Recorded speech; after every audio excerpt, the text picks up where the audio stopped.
You were featured on Breakbeat Media's channel, and you detailed abuse that happened to you from age 5 to 15 years old. And this alleged abuse took place by not only your mom, but your dad and your 2 brothers. It's very important for me to tell my story to bring awareness to the Black community. Your daughter has accused you of the most heinous thing. She said that you raped her for 10 years. My body gave him a reaction that I didn't want. My daughter said, Dad, if you didn't do it, you need to go on the show, you need to do an interview. My father wasn't the only person that was touching me. Brandon FreeMan, your sister has waged war against your dad, and you as well too. My 2 older brothers was as well. You've been around for about 20 years. You've been in Chantel's life. You know her very well. She watched him beat my ass. I was raised to, if you know something's wrong, say something.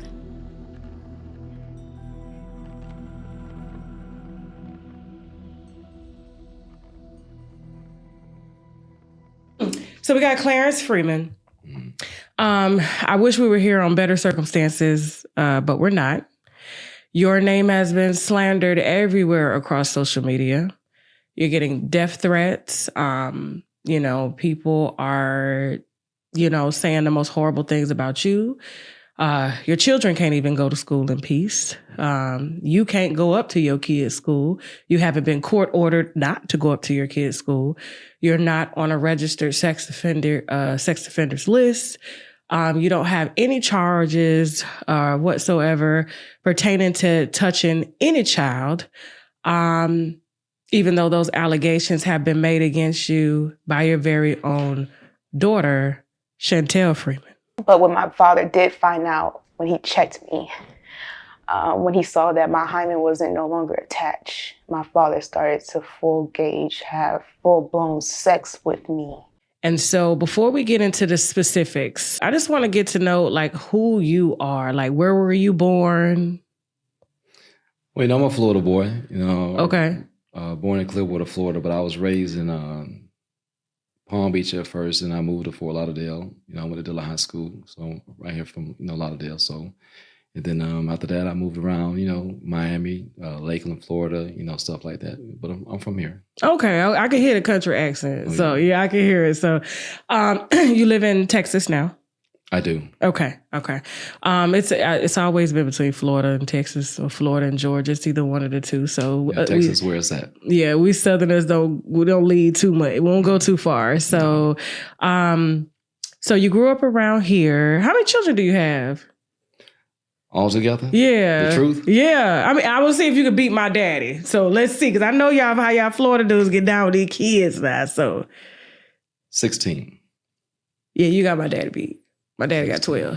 She got 12. But his daddy had 27. Well, I didn't mean that to happen, but I was a little boy where most of my kids were being made. So okay. I just had the skin color and hair they wanted. They wanted pretty babies. So, most of my baby mamas 65, almost 70. Oh, wow. So you got good relationships with all your baby mamas? Oh, yeah. Okay. Yeah. Okay. Most people who know me for years ain't never seen none of them, don't even know them. We got a big audience here in Florida. They do know we're in Broward. This is where our studio is. And so I'm sure, and our demographic is anywhere from 25 to 75. So I'm sure there's going to be some people that you probably went to school with. Oh, yeah. Watching this video, and I wish we could watch it on better circumstances, but we gotta clear some shit up, okay? And so your daughter has accused you of the most heinous thing. She said that you raped her for 10 years. There was a clip, because she did an interview with Trappin' Anonymous that is on Breakbeat Media's YouTube channel. The clips are circulating everywhere. Is that the night previously of him touching me, my body gave him a reaction that I didn't want. My body gave him a reaction I didn't want. I felt like my body felt me. I had an orgasm when my father was giving me head. For her, it was like a buildup. My dad raped me for 10 years, and during the last I guess time that he raped me, I orgasmed. And I'm looking at the interview, I'm looking at the comments, and people are not questioning, and that's a problem on social media now, just in society in general, is that people just automatically believe the victim without asking them to bring any sort of receipts or support. And so I've done these interviews before. I've interviewed sisters, that was raped by their dad. And these were sisters. One was an FBI agent, the other was a nurse. And you have to start looking at people's, character and, how they kind of move and ducking and dodging. Are they able to look you in the eye? People know, especially if you're from Florida, a liar when you see a liar. You do not strike me as a liar. You do not strike me as a clout chaser. You don't even want to be here. No, I didn't want to have to do this, but it's not for me. It's for my children. They got to walk in the shame. My daughter said, Dad, if you didn't do it, you need to go on a show. You need to do an interview. I can't go to their schools. I miss all her basketball games, So, it's more victims than just me. So at this point, I got to set the record straight, because I've been letting Chantel make it all these years. I could have clapped back a long time ago. I could have produced receipts a long time ago. It's not the first time she's done this. She's done it on Facebook before and had to take it down. And, it's just, her way of manipulating people for money. Okay. And so being that you have 16 children, mm-hmm. This is the only one. The only one.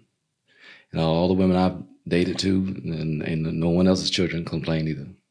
I interviewed some sisters that was out of Dallas, and they said that their father would make them take turns. It was all 5 of them, riding him and doing things like that. And so it's usually like a pattern. It's not one isolated person. It's not one isolated child. There's usually some sort of, just kind of, like I said, pattern to lead up to this. And like I said, you have not been charged.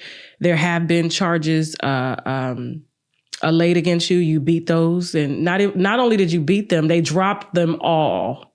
Every last one. And went as far as apologizing and removing them from my record. So you don't even find an arrest record for them or nothing. Cleared me altogether. Everything. All from Chantel? No. It wasn't originally. It didn't originally start with Chantel.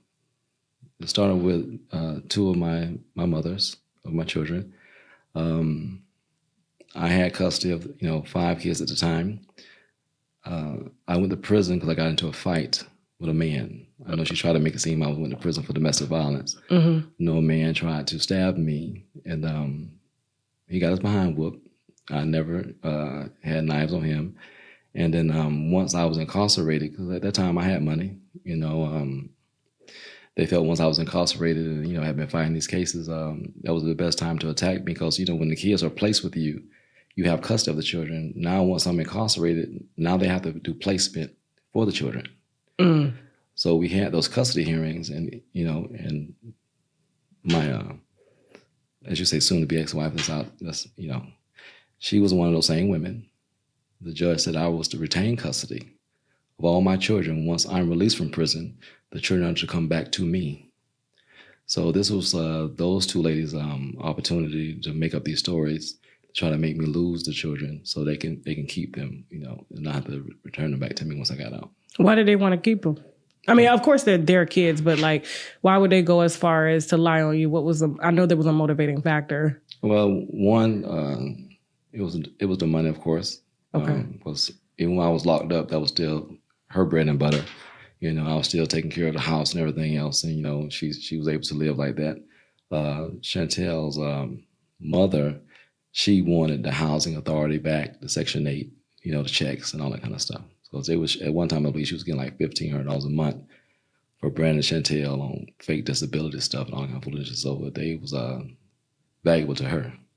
Now, how did you, because it's very rare that you'll see a father, especially these days and times. I mean, a lot of them are speaking up now, how did you get custody of your children? Well, unfortunately, Chantel's mother met the wrong man. He got her hooked on drugs. And then my kids went through a lot of abuse. And the state of Florida came in and took them from her. She told them originally that I was dead. So they stayed in foster care for about 7-8 months because they thought their father was dead. So I'm searching for my children. I knew she got welfare, so I went to the Delray Beach food stamp office. I actually walked in the door and ran into a lady named Helen Brown, who was there, the caseworker over them. Okay. And said, I'm looking for my children. And she looked at me. You know, my children look like me. Mm-hmm. And she said, are you Clarence Free? I said, yes, I'm Clarence. I'm looking for my children, Brandon, you know, and Chantel. She said, oh my God, we were told that you were dead. That's why we never tried to find you. I said, you were told I was dead. You didn't check public records or nothing. And so then I had to go through all the red tape. And, you know, took me about another 4 months to get my kids, you know, out of the state's custody, and they placed them in my custody. Okay. And so Chantel, during her interview, she did talk about being with her mom and, you know, her mom trying to kill her, I guess stab her while she was asleep. Loretta has her faults, but Chantel is her favorite. She's never harmed Chantel day in her life. She's never did nothing to Chantel. Chantel, as far as Loretta's concerned, walks on water. So that's not true. I don't have no reason to lie for Loretta. She's never hurt Chantel. Not like that. She's never... Even though Loretta... No, I'm not asking you to lie for Loretta. And that's Chantel's mom. Because Chantel brought all this shit out, so now we got to dead it. So Loretta lied on you. She's the one that got, you know, all of this shit like started and put in these kids' heads that you did this, even though it was another man. Yeah, Chantel did go through some things with her mother that she's too young to remember. She couldn't tell you who did what to her back then because she was 3 years old. Oh wow! So there was some abuse done to her. Yeah, there was some abuse done to her. It was. I can't deny that. I mean, that did happen. But it wasn't me. Okay. Yeah. How old were you when you got custody of Chantel and Brandon? And just to let the viewers know, Brandon is waiting next door in our studio, so he is here. And him and his sister are very close. They have always been close. And he is here to support his dad so that we could get the truth out. Chantel was 4 when I received custody of her, so that would have been 25 years ago. So, yeah, I've had her and Brandon. She was 4. He was about to turn 6. Now, there have been allegations that, and we're going to talk to Brandon about this too, that you, I guess, was supposedly your son too, along with your daughter. Yeah, Loretta made about 28 calls to the hotline alleging that I was raping and sodomizing Brandon. You know, same with Chantel. You know, anything she thinks she could say that would make the people take the kids from me so I could lose custody and give them back to her. So this was all just about a custody case.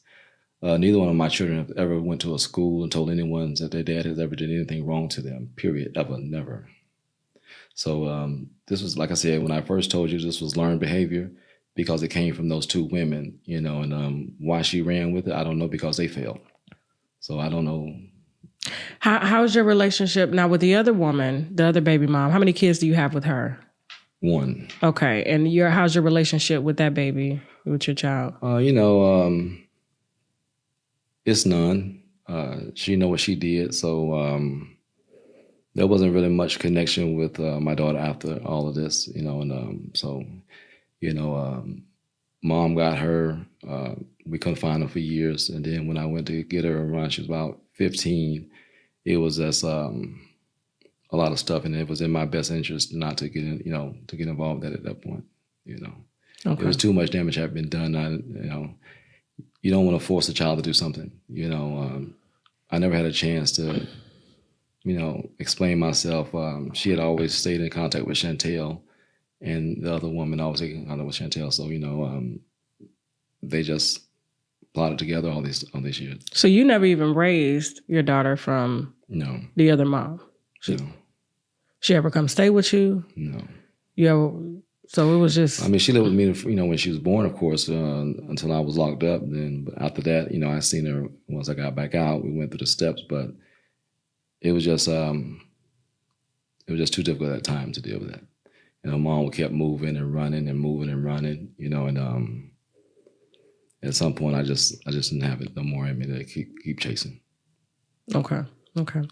So back on Chantel's mom. So 28 calls, let's just say a lot of calls were made. Yeah.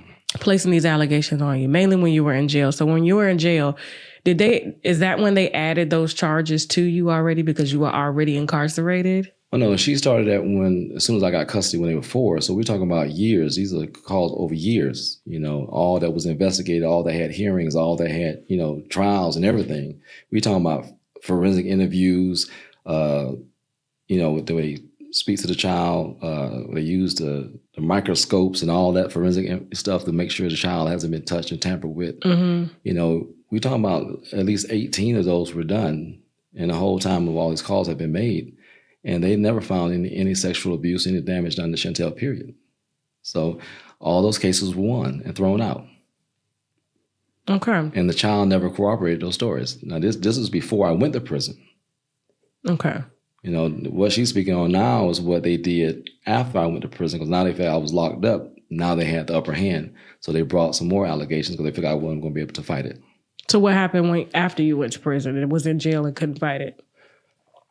Well, I got, I called home, of course, on the phone, and all of a sudden I'm hearing, my ex telling me that I had did something wrong to my daughter.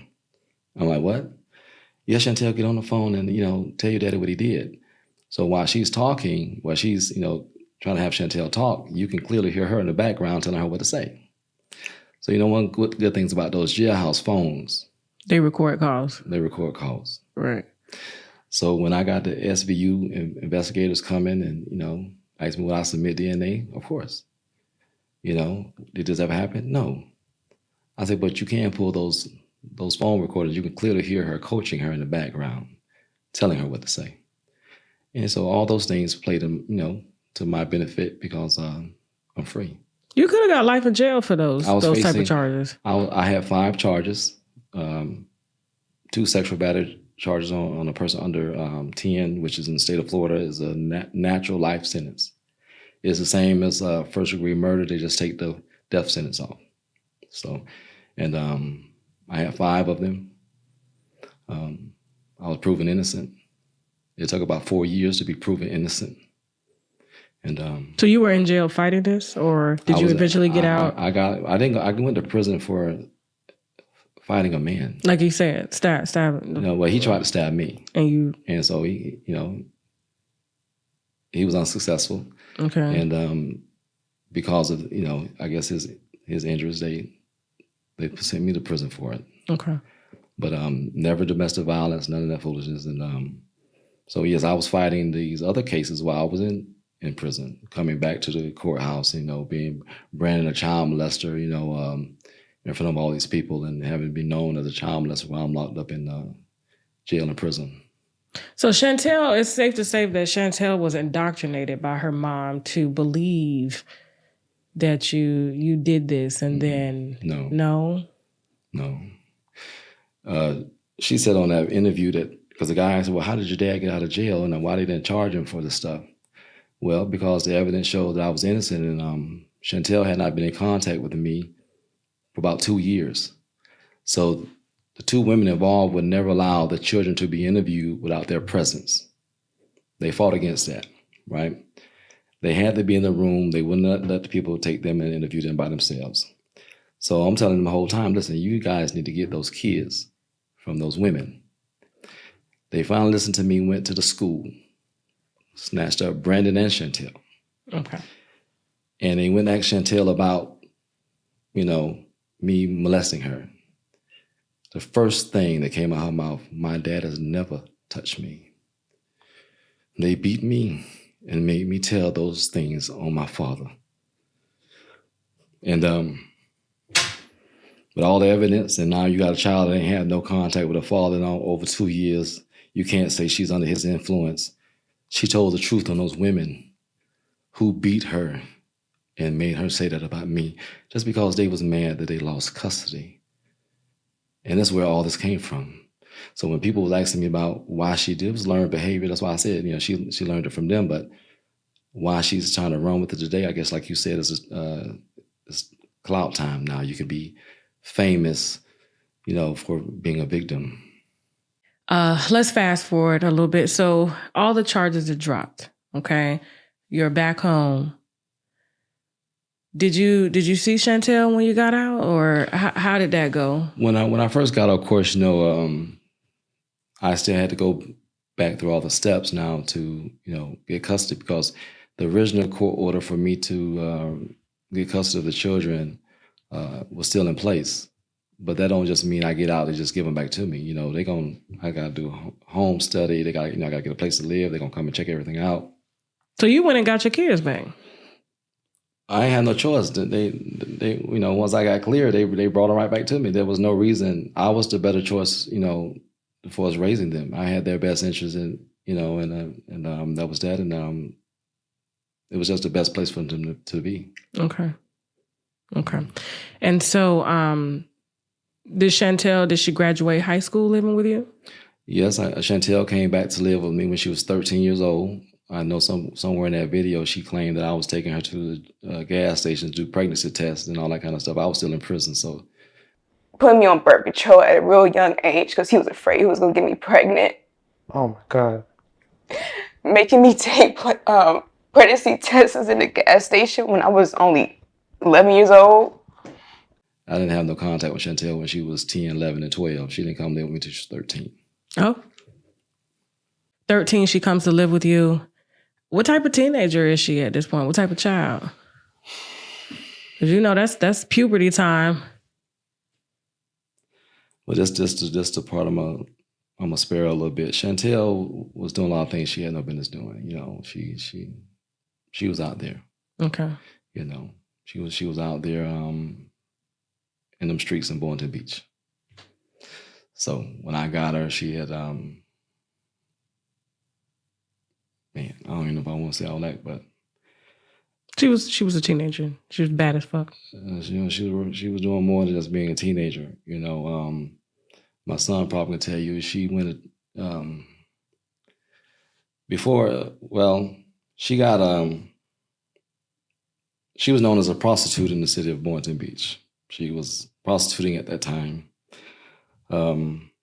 At 13? Yeah, no, 12. No, 12? 12. She was still 12 at the time, and I caught her with a trick. And he lied and said he was 17. Come to find out he was in his 20s. Oh. They wound up giving him 15 years in prison for her, and then. Oh, so you saw to it that he. Mm-hmm. Mm-hmm. But only reason why he went to prison because he got caught. The other gentleman, which was a family member of hers on her mother's side, who had she been messing with, they couldn't prosecute him because of her long history of false allegations against police officers, teachers, you know, a whole bunch of other grown people. She learned to weaponize this sex stuff. It went as far as even telling her 6 or 7-year-old grandmother, if you don't buy me a cell phone, I'll tell them that you've been doing lesbian acts on me, you know, and everything. So this became a real big thing for her. You know, we got Jupiter Middle School. She accused his principal, another woman, the school police officer, of raping her, running a train on all that kind of foolishness. You know, the Palm Beach County School Board had to do a whole big investigation. So the uncle that was messing with her, they couldn't even prosecute him because she had too much long history of false allegations, you know, that they just knew she was lying. This is something that she's learned from her mama, and she's been doing it forever. And why she would, you know, make these videos when you contact the Palm Beach County School Board, that's a big entity. Yeah. They can verify everything I'm saying. The Boynton Beach Police Department, false allegations against police officers, they can verify everything I'm saying. So it was bigger than me as far as her history is concerned. You know, this was a learned behavior. She's picked it up. I guess she thinks she's mastered it. You know, it's been a man recent, you know, a gentleman from the Infinity dealership. You know, he got out of jail, and she tried to just take the man condo from him and get it, you know, telling people he was sexually, you know, trying to rape her, I guess, for some of the man that she was called herself dating, who got out of jail because she went to jail for attacking me. You know, he tried to help her, But they, when he told her she had to get out of his house, he couldn't deal because he was getting custody of his sons. He didn't want this mess, because she had some CPS cases and all that kind of stuff, which was going, could hurt him from, getting his kids. He didn't want. So she got kids with this guy or no? No, she has one daughter from someone else, but he was a guy that was nice enough, to help her. Okay. He thought she was genuine. And then next thing you know, after he told her that she had to get out, well, they found a delicious way he worked there and tried to arrest him for raping her. She just did that out of retaliation, So this is that was just a few months ago. So Chantel, she has a problem, but my thing is when it started to affect my minor children and my son, he's married, he has 2 beautiful children, he's living his life and doing what a man is supposed to do, and now you got to walk with this shame, his wife, family got to deal with this mess, and everything else. So it was just time for me to come out the dark because I've always been the one that never said anything and always just did my best to protect her. I've never spoken against Chantel, but now it's going too far. It's affecting like I said, my daughter has basketball games. I couldn't go to none of them. She got track and say, "No, I can't go to none of them." Just so they can have a peace of mind so they don't have to be confronted with this mess. And that's not right. So Chantel is 13. Obviously, she is way ahead of her time. Yeah.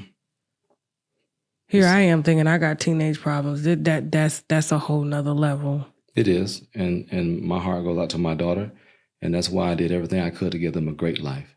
She even bragged about how she had a great life. But in her interview, she said her life with her mother was the best life she ever had. When was the last time she lived with her mother? Since she was 12, she came to live with me. Again, once I got out of prison, they gave me custody again. She hasn't been back to her mother. Okay. So she's living with you, and your soon-to-be ex-wife is here. Yes. Now, when did she enter? Her name is Leah. Yes. Okay. Leah is also here. And I do want to say she has no reason to be here. Leah could have said, "The hell with this shit." She has moved on. And I just need to put this out here so people can understand how deep this goes, okay? And how much people are here to support you because it's the right thing to do. She has been helping to clear your name of any allegations. You guys haven't been together for a long time. Almost 5 years. 5 years, okay. Almost. It's been 4+ years. But she was in the house when Chantel was living there. About 20 years of Chantel's life, she lived with me and Kalia and a blended family. It was a lot of us. So you guys are together 20 years and you've been separated 5 years. Mm-hmm. She has moved on. Yeah, she left me. Okay. Mm-hmm. All right. And, she has been very diligent out here in the comments of the blogs, talking to even the blogger from Trapping Anonymous. Oh, yeah. To say that this did not happen because she was with you the entire time. And, police have been called and this is a pattern. And apparently the host of that show knew that Chantel was lying, but he decided to put the clip up anyway. He told me he knew she was lying. He said that's why he started asking her questions because I guess before they interview, they prep, for a story. Mm-hmm. But he hadn't prepped her for those impromptu questions. So now when he started asking her questions, he told me that was his way of trying to expose her, but then the clip it's exposing you, not her. Yeah. I just said you just coaching her. You was filling in the blanks where she couldn't, So I told him you didn't help me. He was trying to tell me that's what he was doing, but that's not what he did. Because even after he told me that he knew that she was lying, Leah went on his thing and made the comment. You even told us that you knew she was lying. He went as far as deleting that comment so people, wouldn't see it off the YouTube channel. But he wouldn't delete my information. And then every time Leah said something, he just was pouring gas on it, trying to say that she was lying. So me and him went back and forth.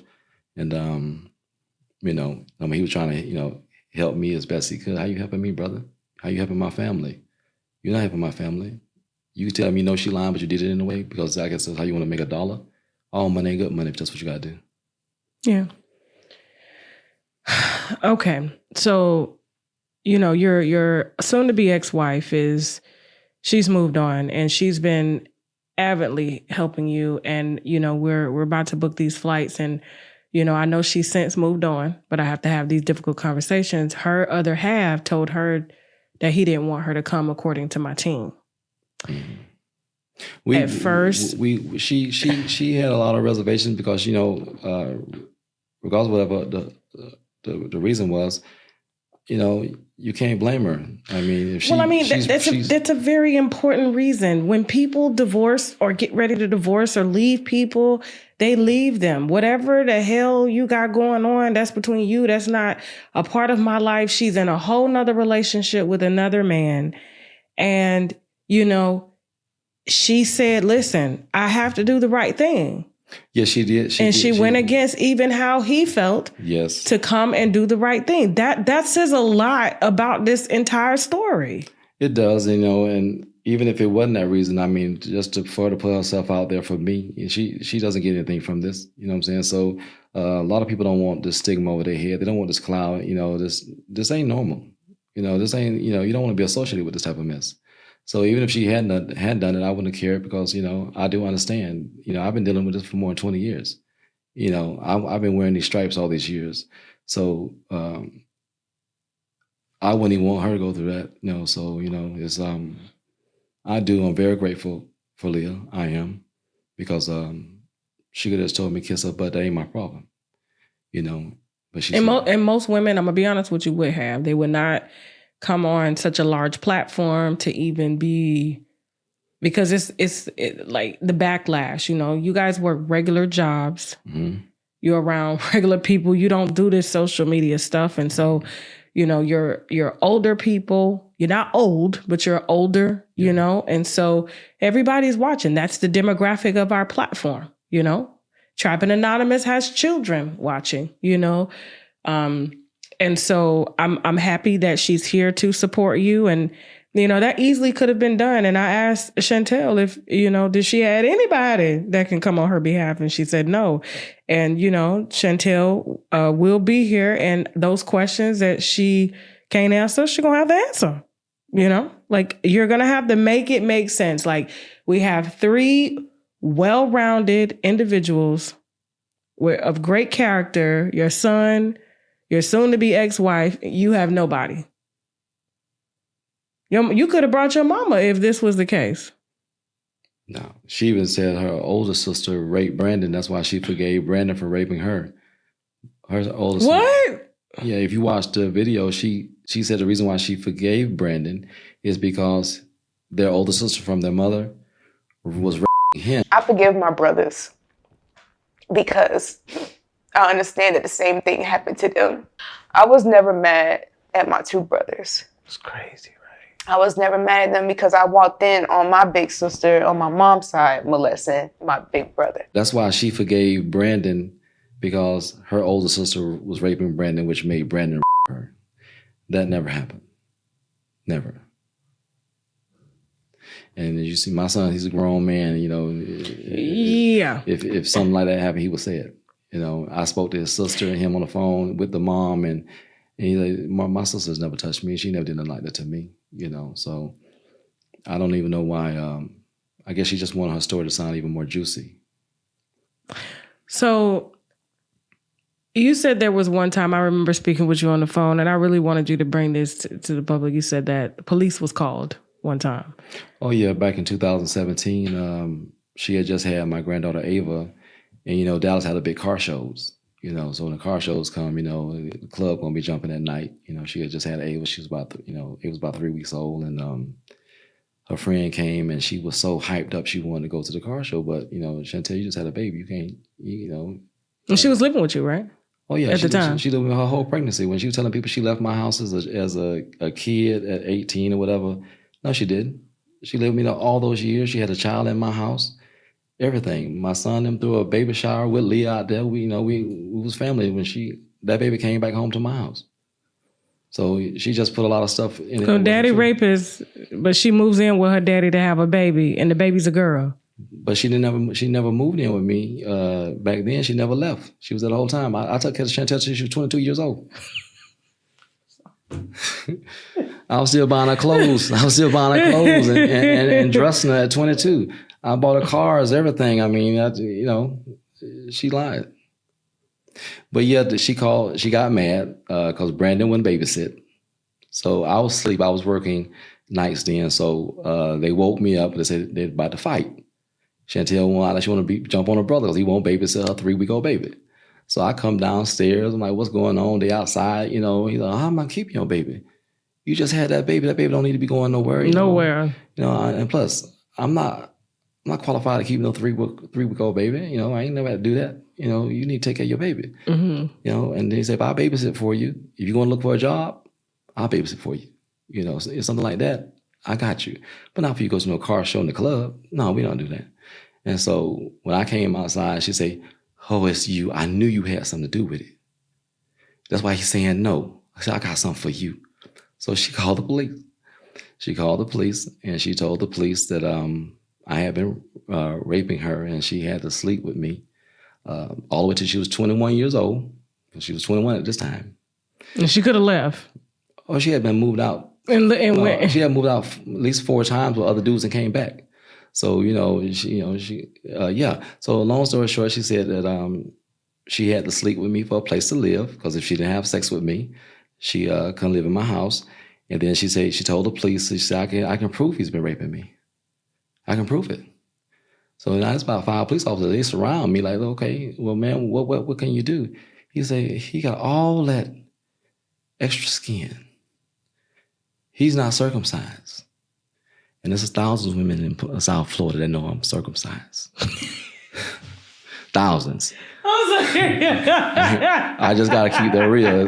Y'all know who you are. There's thousands of y'all who know I'm circumcised. Clean cut. Okay. But she alleged that she had been sleeping with me from the time that she was 9 till she was 21. So a person who was saying that she was still having sex with her father at 21 for a place to live wouldn't know if he was circumcised or not, because she started out by saying the first thing she ever did to me was perform oral sex. Yeah, and it's hard to perform oral sex on someone who's uncircumcised. And so what happened, I told her to stop then. I said, Chantel, stop. Mm-hmm. So what happened when she said, I told her, I said, I had on some basketball shorts. I said, we just stepped right here, officer. So I undid my shorts and let them see that I was circumcised. And it was like, oh man. So what happened, me and Leah bust out laughing. And so after I showed the people my private, so that I was circumcised, me and her high five. My stepmom was there, we high five. Yeah. That was the first time in all these years I felt any type of vindication. That's the first time that, anyone had ever slipped up and actually told the truth that they had been lying on me all those years. So that was one of the greatest moments of my life, because I had been carrying this burden for all these years.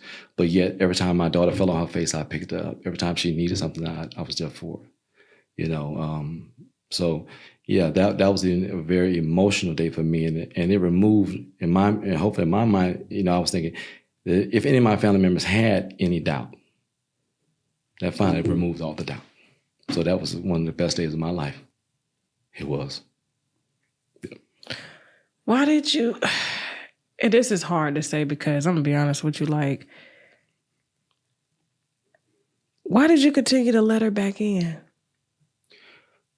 Well, even when I got out of prison, I was given an opportunity to walk away from her and Brandon Brandon could tell you this himself. We was in the courtroom. The judge told him, your father's a better man than me, because I wouldn't have anything else to do with either one of y'all. But I told the judge that day, because they was going to relinquish me from all responsibility, pretty much divorce me from my children, because I was the victim in this case. I was the real victim. And I told the judge, I said, my kids going to say a lot of bad things about me, but never say I threw them away. And they still can say a lot of bad things about me to this day. But when my daughter called me before she came to live in my house, it was the last time. She said, Dad, I can't take no more ass whoopings. The dude she was with was beating on her. I hadn't talked to my daughter in 3 years. I made my way to Columbus, South Carolina, to meet this young man and his family. And I told him, if my daughter called me again and showed me these type of pictures again, but you jumping on her within 24 hours, I'm gonna kill you. Was he hitting her? He was beating on her. It's kind of hard to believe someone like that when he had, I don't agree with him beating on her the way he did, but when you sleeping with his stepdaddy, you sleeping with his barber, you slept with his cousin, you slept with his stepsister, you prostituting, you so-called Instagram model traveling around going places, with rappers and this and that, and doing the things that she was doing. And he also had another situation, which I'm not going to speak on, that kind of made him feel like he was forced to be in that relationship, that he couldn't move on to no one else. He had to stay right there because she left a permanent mark on him. So I felt sorry for the young man because he feel like he's trapped. He ain't nobody else going to accept him now because of the situation he's in with Chantel. He was a good brother, though. He was very good to my granddaughter. He provided very well for Chantel and my granddaughter. But she took advantage of that brother. She hurt that man. I don't agree with him beating her, but some people could say they could understand it. And he took a lot from her. Okay. Yeah. This is heavy. It is way bigger than what you guys even know, and that's why I don't know why she would be even crazy enough to do this, because and I'm still sparing her because I could tell you some things right now that'll make her want to leave the country or kill herself right now. She couldn't show her face no one on the street nowhere, but I'm not gonna do it. See, at the end of the day, my child, she has a problem. She's not mentally disturbed. She's very aware of everything she's doing. I mean, I could read in between the lines, so. As long as someone's dumb enough to listen to her and give her some money, she gonna keep saying it because it's the only reason why she said it. But I'll let you get to when she came to live in my home, how that came to be. Yeah, so Well, she called me. I went to see the young man and, let him and his family know. I know y'all heard a lot of bad things about me. But when she in trouble, you see what she called, right? Because she know I'm her safe place. She know I'm her protector. And you see I'm here. So regardless, whatever you done heard about me, I'm here. So we're not going to do that no more. So it was my birthday.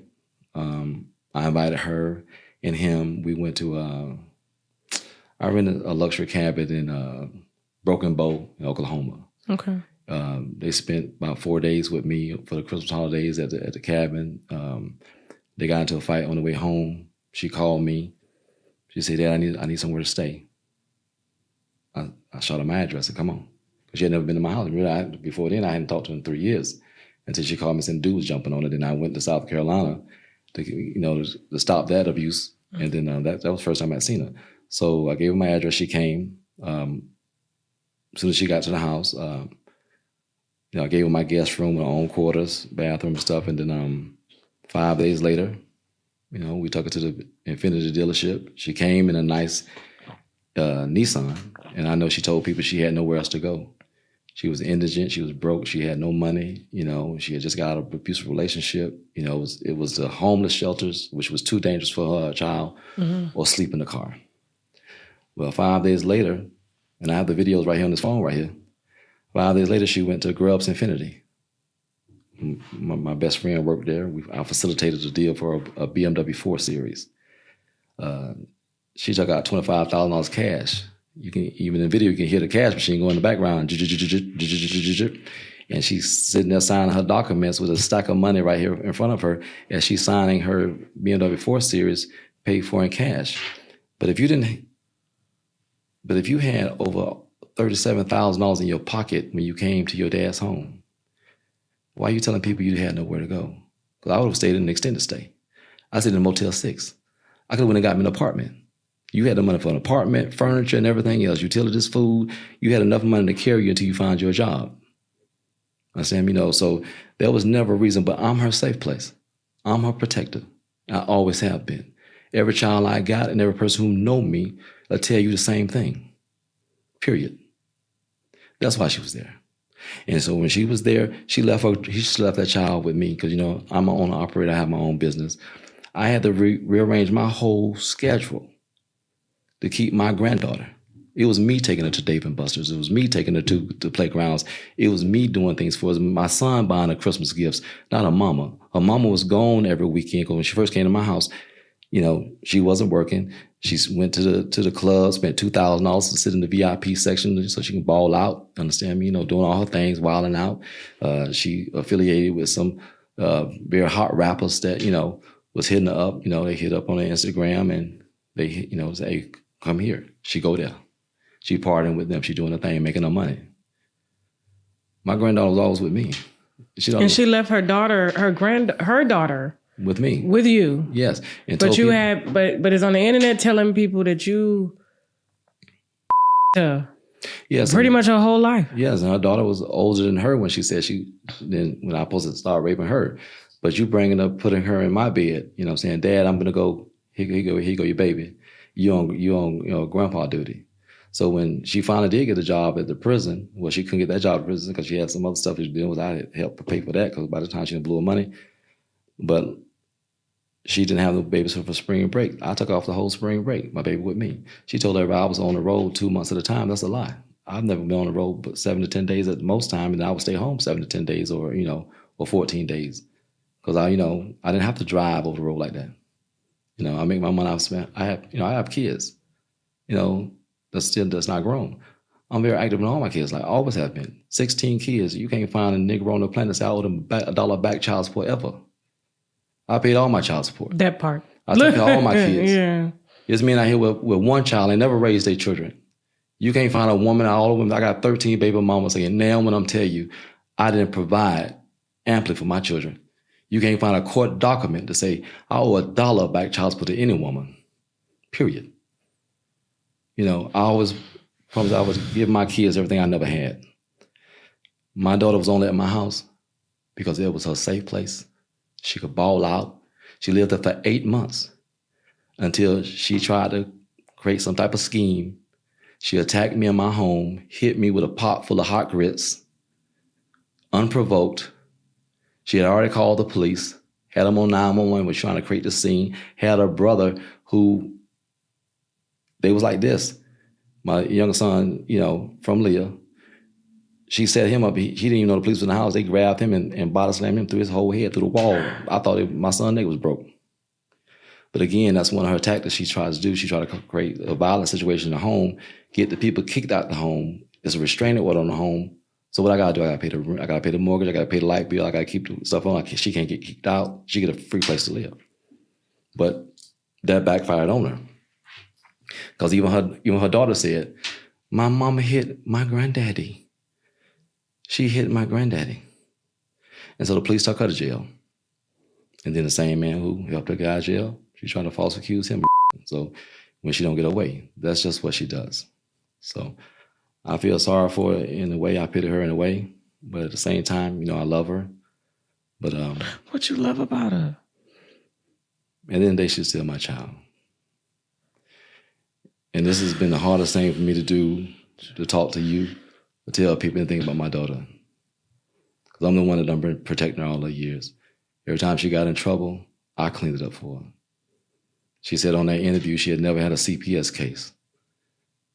Well, I handled your CPS case in Columbia, South Carolina, where your neighbors was calling the police on you because you was leaving your daughter locked up in a room in the house all night long by herself. You were leaving the house for days by herself.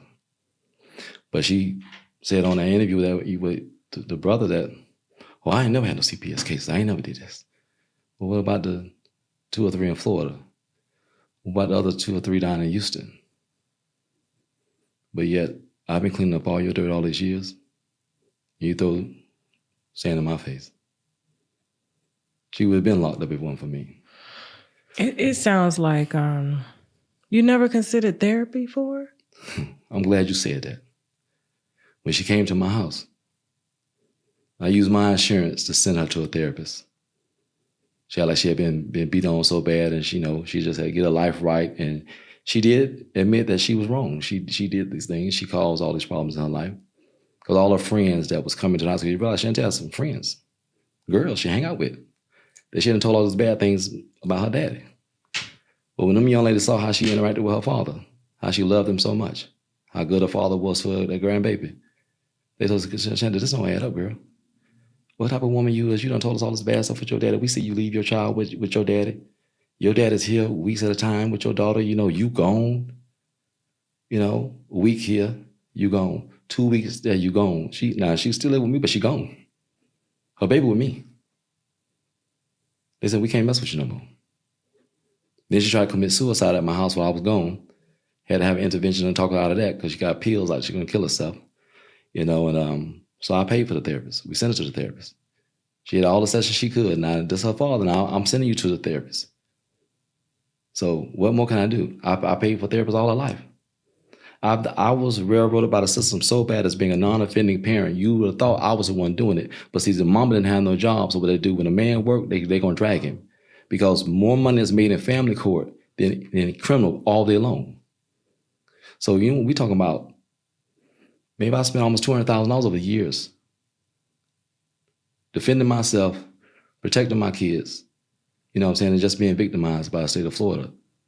Well, a lawsuit was filed. For them victimizing me, not the other way around. So it went as far, like I told you, all those sexual cases against me, 5 of them, all natural life sentences, but I got guilty, right? Florida, you can't find them no more on my record though. But I had hearings on them.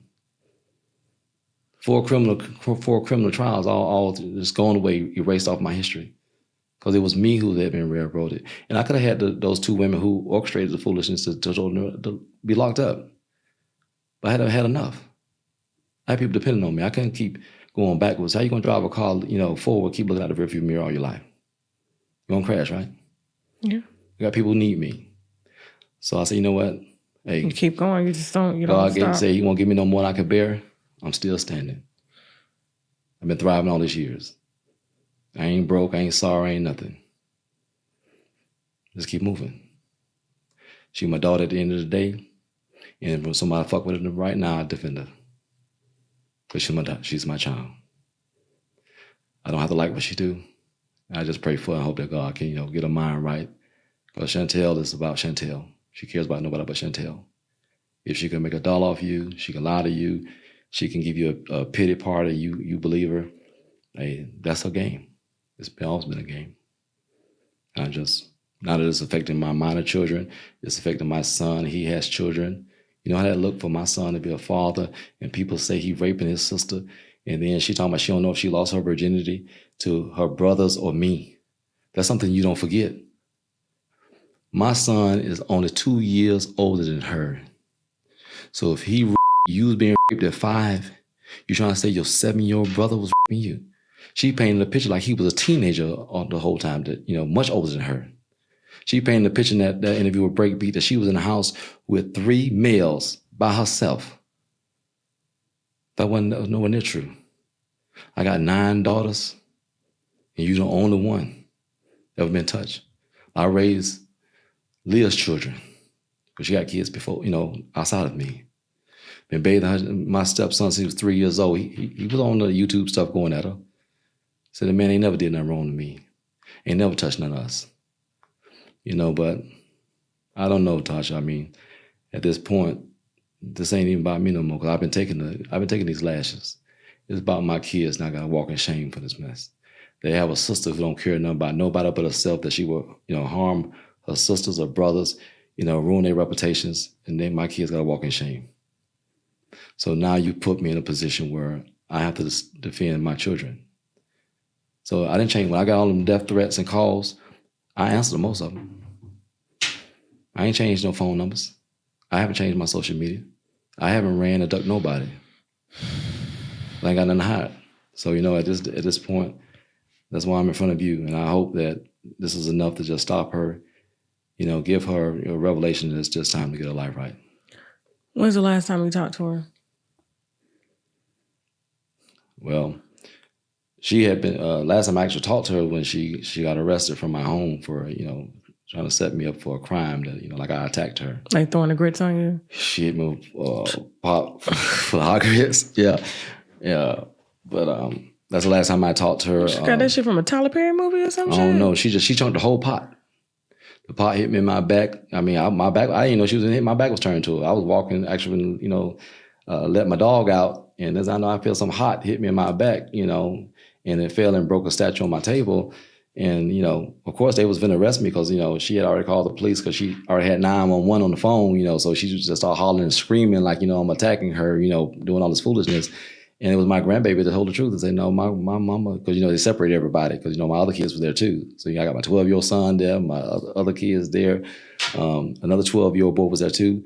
And they separated everybody, got their statements. And when was this? Like how many years ago? That was no years. That was just a few months back.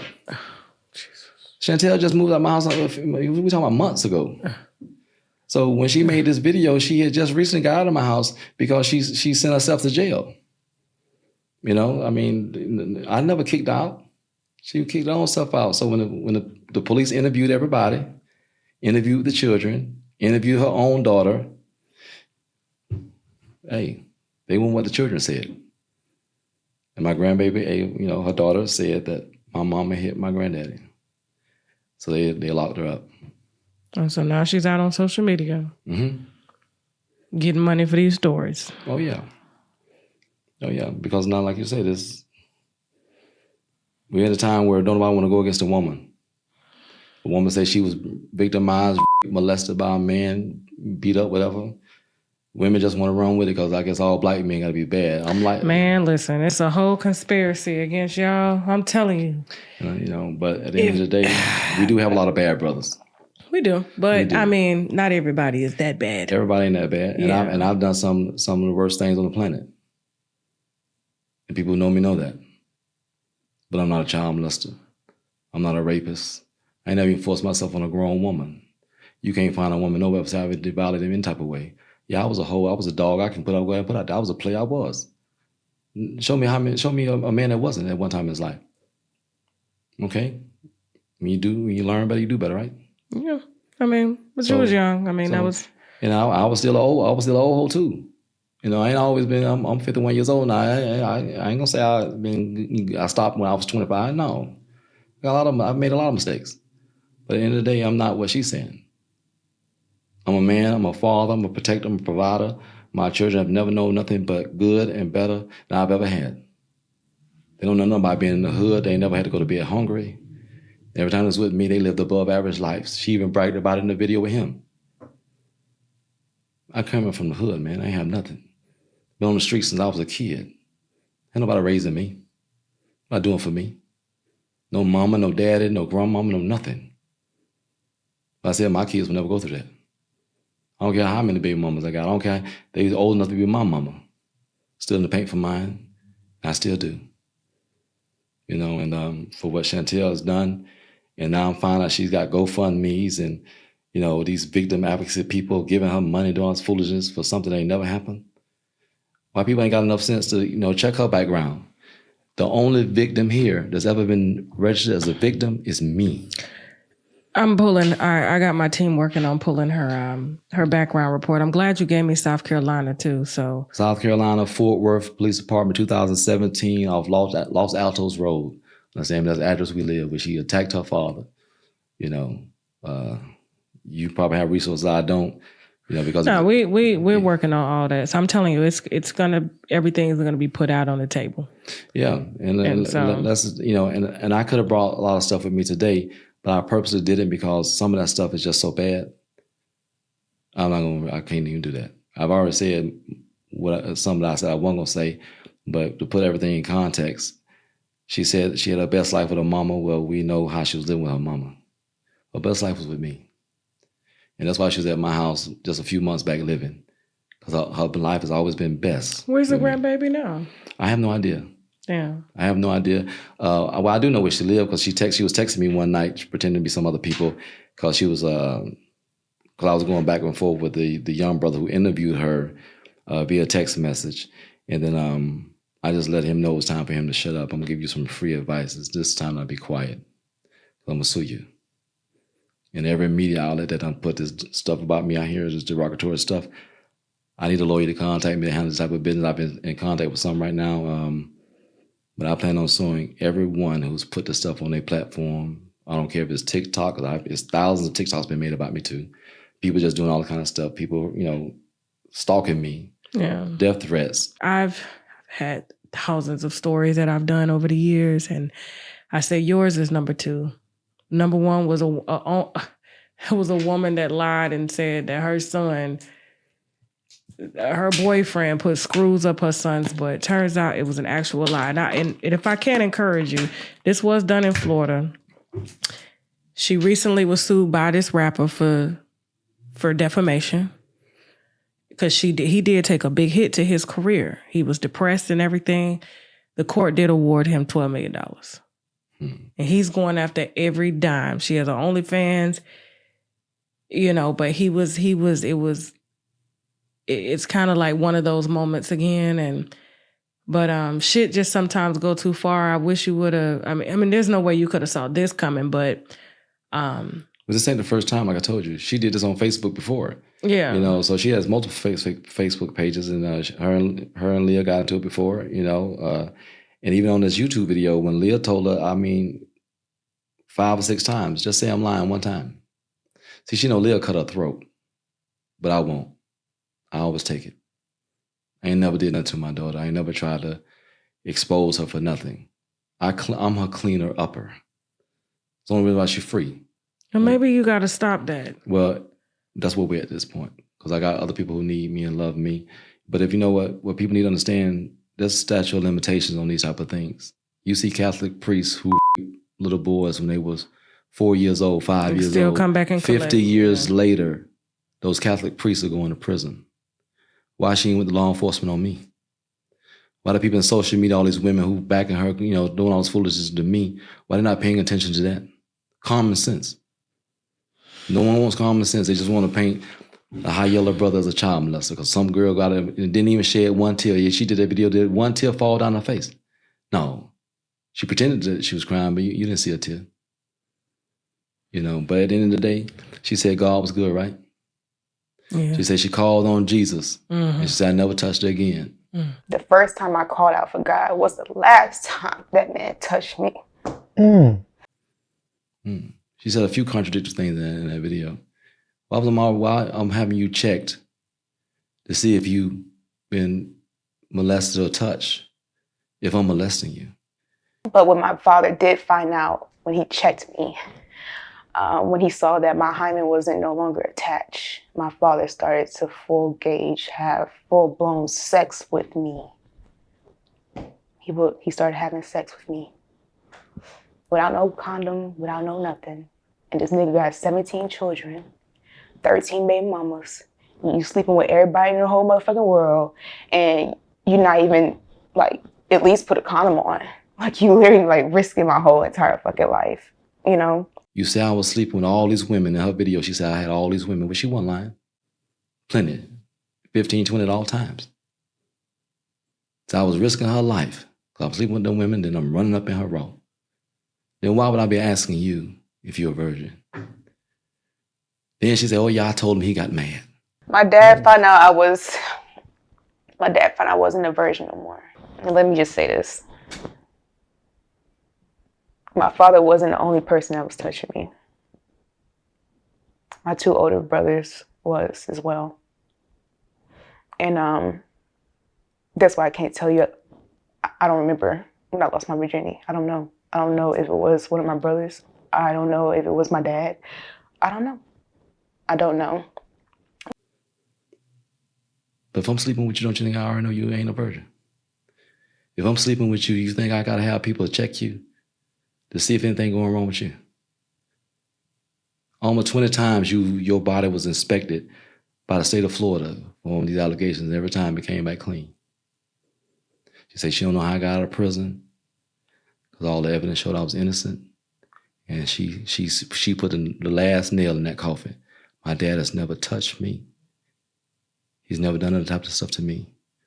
my mama and the other woman beat me and made me lie on my father. 3 years later in St. Lucie County, the DCF worker was named, last name was Love. They came 3 years after that. Brandon will tell you. The man said, in my 15 years, I ain't never seen a child who was supposed to be lying give me the same statement word for word that she gave me 3 years ago. He said, we finna kill this, Mr. Freeman. You ain't never got to worry about us no more. Then St. Lucie County went ahead and we went to court on that, and the judge threw all that out. Palm Beach County threw it all out. Polk County threw it all out. Texas threw it all out. This don't went from Florida to Texas. This has been going on for years.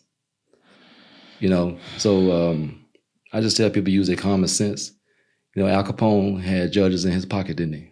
Oh, yeah. There's a lot of people got judges in their pocket. Well, how this old broke boy right here can defeat states, all these professionals, doctors, you know, therapists.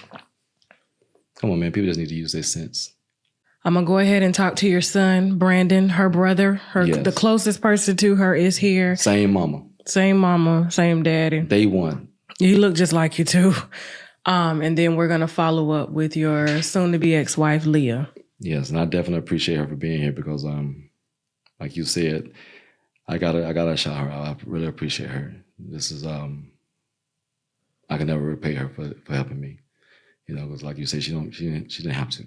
Yeah, she didn't. Like I said, and I was telling the team, I said, listen, I need her here.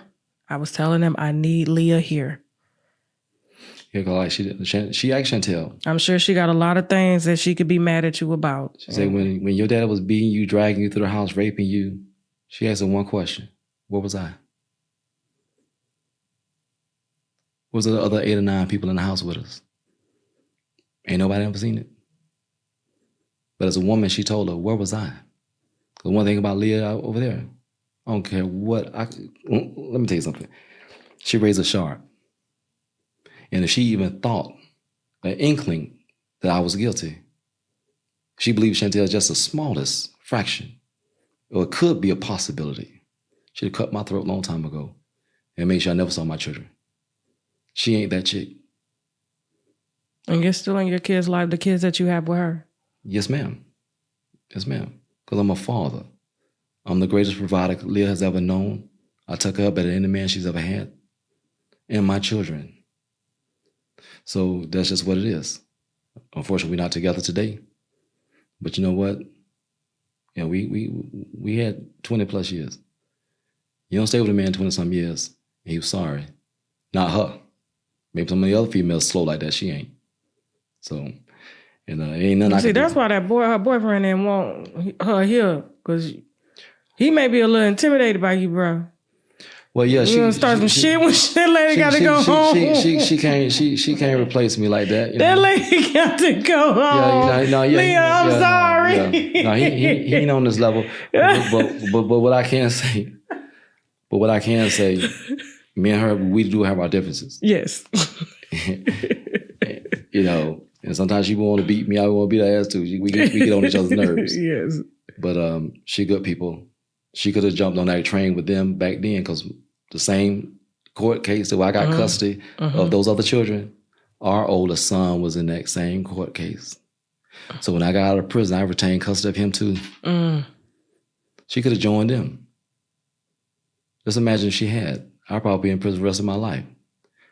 But even back then, when she knew that I had custody of them kids, and they asked her, she said, man, they never did that to them children, period. She said, hey, man, we got our faults, but he might have been this and that, but I ain't finna allow him. Okay. She had every chance to make me lose, you know, she could have joined them and got, you know, kept custody, you know, but she didn't.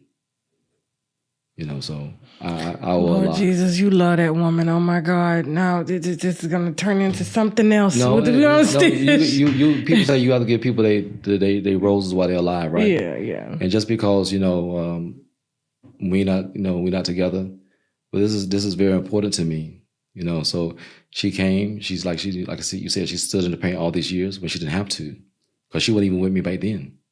She would have benefited if she went along with them. You know how much money I would have been able to give them? I was throwing $50,000 on the ground and walking away from them in those days. My son will tell you, he's seen boxes of money stacked up from the floor to the roof. Boxes. That's why you had a lot of women around. Had a lot of women around me because even though I was a player, I was still good to them. Everyone that done came here left We better. can smell the money.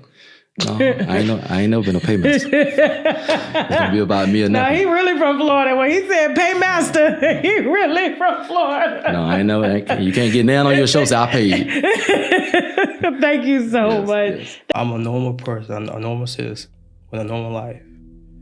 And even being on here, I mean that I didn't want to, but I had to.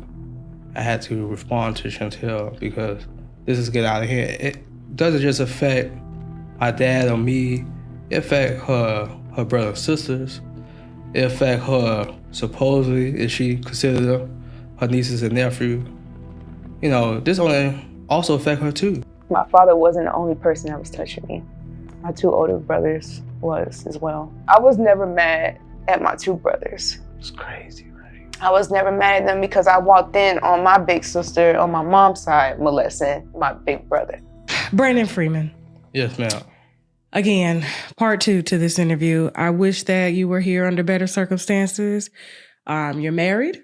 Yes, ma'am. All right. How many years you been married? I've been married for about 10 years now. 10 years? You look like a baby. Oh my God. Well, I got married young at 21. Okay. Yeah. Okay. How many children? I got 2. 2? Boy, girl? Yes, boy, girl. Boy, girl. Okay. Like I said, I wish we were here on better circumstances. You're here in support of your father, Clarence Freeman. And, you know, your sister has waged an awful lifetime war against your dad. She has alleged that he has been raping her, molesting her, doing all sorts of things to her. And you as well, too. Never happened. I never been touched by anybody or pretty much anything like that. I mean, that as far as being abused and to actually having an abuser has always been my mother. Okay. So let's talk about it. Let's talk about your childhood because, you know, your mom had 2 kids with your dad. Yes. Okay. And then my older sister from her father. So in total, it is all 3 children. Okay, 3 children. So basically, but you 2 had the same father, you and your sister. Okay, all right, cool. So, you childhood coming up. Now, your sister spoke a little bit about it. I thought it was very exaggerated. But your father did come and kind of clarify some things that you guys did go through a lot, but you were too young to remember a lot of it. But yeah, well, for sure tell that she was kind of younger. I still remember some of it, but the some of it that I do remember, it had affected me through my entire life. That pretty much as a child that I had the fear of speaking with people. So that I always stutter or I have speech problem. So I'm so sorry. No, it's fine. Yeah. But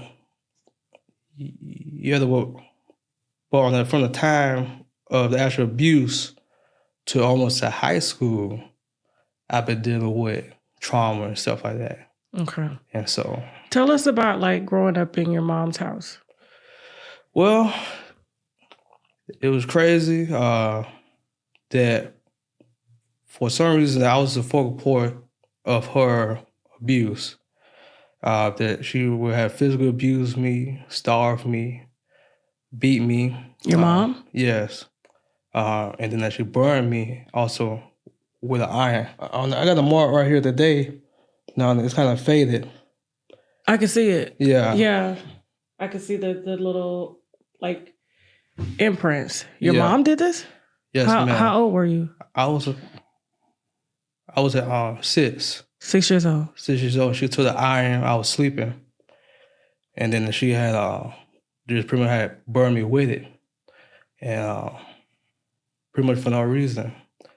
And as far as growing up with my mother, that it was horrible. Let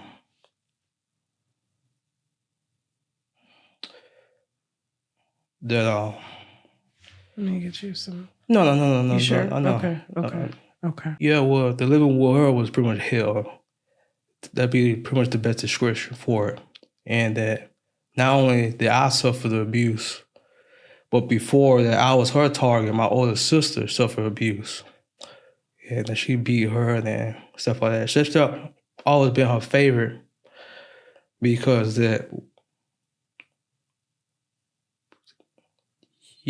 since she was light-skinned, or she was the perfect ideal child.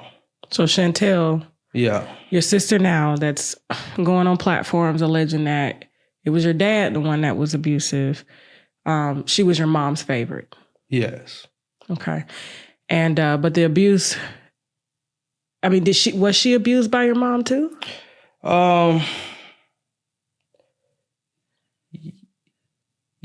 Yes, she was during the time when she was on drugs, stuff like that.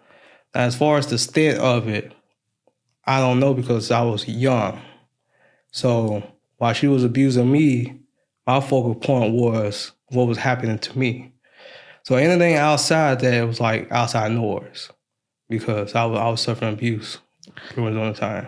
So the abuse, I could see as a child how, you know, if your mom is coming in the room while you sleep to burn you with an iron, it was scare the shit out of me. And you say you've been dealing with this your whole life, and because of that, you have an issue with speech. And do you get nervous when you get in front of people? Well, I could sense a little nervousness here. I mean, it is a big platform, so. Oh no, it's fine. Well, then now that I don't as much, I can function like any other adult, work, stuff like that. But as a child, I was so shut off from being social that if I tried to speak to anybody, it probably take me one whole minute to say one syllable of a word. So during my whole upbringing, I feel like I was outcast, and that it got to the point when that I used to tell my teachers while I was going to school and the elementary, that she changed her tactic. So instead of she doing abuse, she trained Chantel to abuse me. So Chantel would claw my face, scratch me up, hit me with toys. So if I go to the school and report it, she would just say, "Oh, that wasn't me, that was his little sister. It's a bit bad." So that the only abuse that we had pretty much was my mother. During the time that we got out of foster care and we moved in with our father, that me and Chantel had suffered so much trauma, and it was already there. And just for my dad kind of had to pick that up and learn about it. Granted, most of all my family members on my mother's side, they knew about it. And nobody did do nothing. This is hard. What were some of the other things that your mom would do to like you and your sister? Because I remember her in the interview. She talked about, you know, I guess your mom coming in with a knife and, you know, over y'all. And well, what can you remember? And I'm sure a lot of this you probably tried to block out or have blocked out. Yeah. Well, with Chantel, there wasn't any kind of physical abuse as far as what I know. That I never saw her, hear her do the same stuff that she did to me. Chantel was always pretty much like her on prize. That if she spoke about any of the other kids that she had, it was Chantel. And so she morphed her into who she was, pretty much. Yeah, because that she pretty much sees Chantel as her. And so that she never did anything to the extreme as far as physically abusing her and stuff like that. Now, then when she was on the drugs and stuff like that, she did some things to Chantel during the time that she was like 3 years old. You know, she would probably have a man touch her or grope her for some drugs and stuff like that.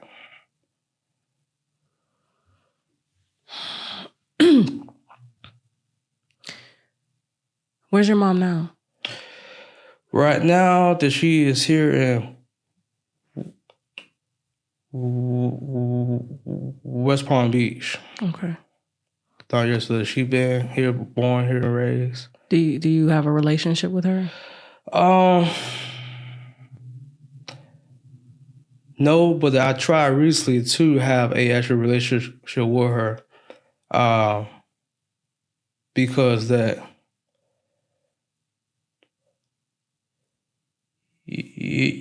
was for me to move on and to leave the past behind and to grow.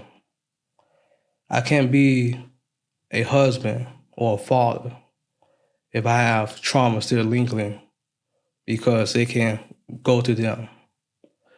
So that the right thing to do was for me to forgive my mother, to move on. I tried to talk to her a couple of times, but every time we speak, I don't know if it's the guilt of what she did to me, but she would never try to put forth energy and to talk to me and to build some kind of relationship, even though that I gave her the floor to be able to do it, because granted, she is my only mother. So I figured, that at least I could try to forgive her and try to have some kind of relationship with her before she goes, because once she's gone, then I don't want to be in a position where, if I didn't try to reach out to her, or if I didn't try to open up to her, will we have a relationship together? So I gave her the chance, and she kind of dropped the ball on it. Were you ever sexually abused by anybody? No, ma'am. I was never sexually abused by my father, nor my sister or anybody. The only abuse or trauma that I received was physical, and being starved and beaten and burned. Yeah. I'm sorry. I'm going to have to get a tissue. This Okay. never happens. Okay.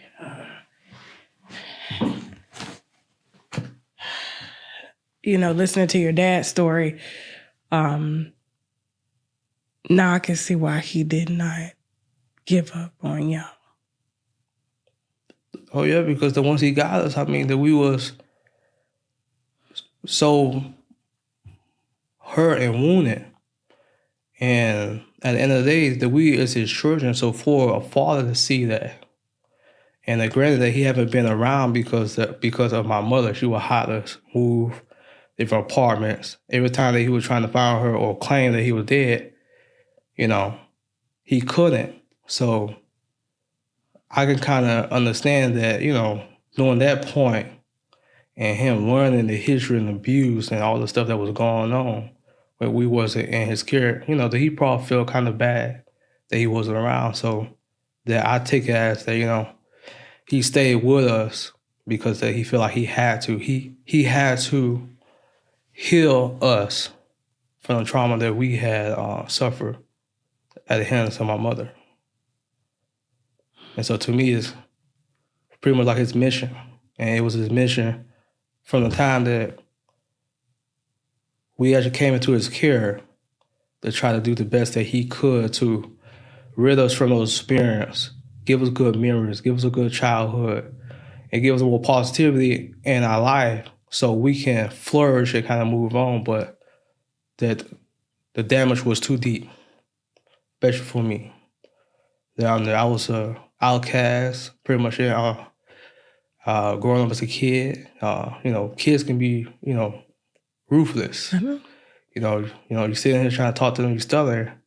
They all picture you in the category like, man, that you're a freak, you're an outcast. So, so that even from the abuse from my mother, it lingered on throughout my childhood. But I try to be the best that I can, understand people and kind of understand, hey, this is how people act because of this, but I'm a rise up and show people who's Brandon.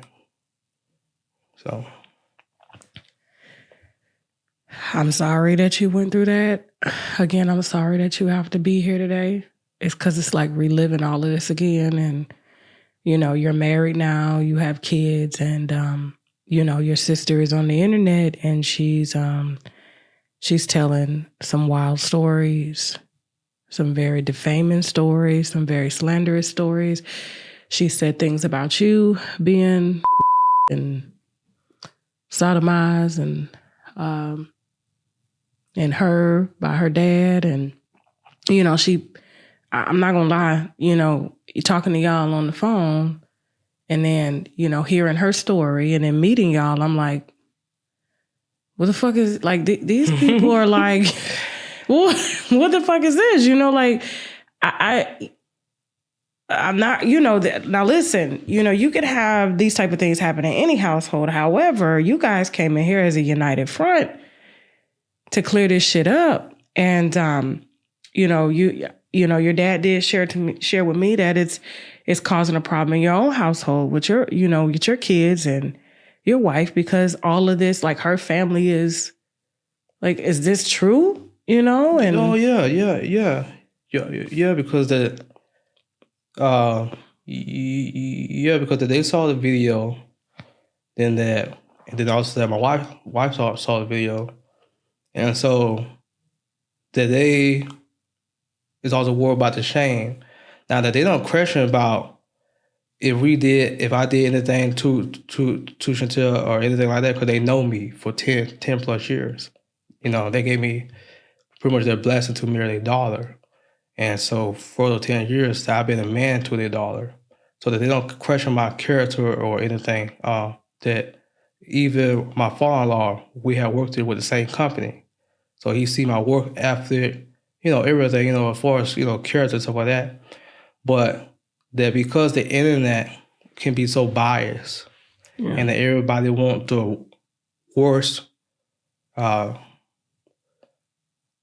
guess, story or worst, pretty much like reality to be true. Because for some reason, some people don't want anything peaceful. You know, that everything got to be kind of screwed and messed up. And so people kind of root for that. And so their concern is the same as my concern. I go to work every day. You know, I work with co-workers, supervisors. You know, I work a 9 to 5. So I have to go around work worrying about if anybody saw the video, if they're going to add any kind of correlation to me and Chantel, because we look just alike. And so I got to go to work in my day worrying about, man, that is the supervisor going to call me in? Is I going to lose my job because they don't want the stigma with me being associated with their company? And then if I want to lose my job, my kids, my wife, and stuff like that. So I got to worry about all of that. I mean, even now, putting my face out on the interview, I'm more exposed than ever. But the only reason why I'm doing it is because to shut it down, that Chantel knows who her abuser is, her mother. She knows that her father nor I have abused her. I got into fights for Chantel, defending her honor. At 12 years old, I had teenage boys, grown man. They would come over to my grandma's house where we live, and they'd be calling her, oh, she a hoe, and she sucked this last night, stuff like that. And I have to fight. I fight and get jumped. I got jumped so much that I kind of mastered being jumping, because I was able to fight about 3-4 people at a time good.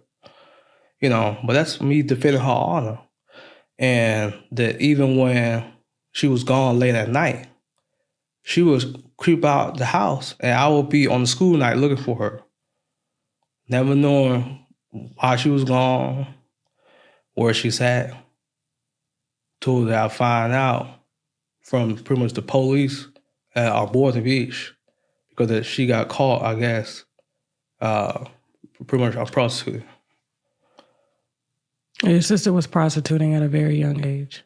Yeah, she was prostituting, and she was being fast, and she always wanted to be pretty much popular or pretty much like the it girl. So she hung around with a lot of fast little girls.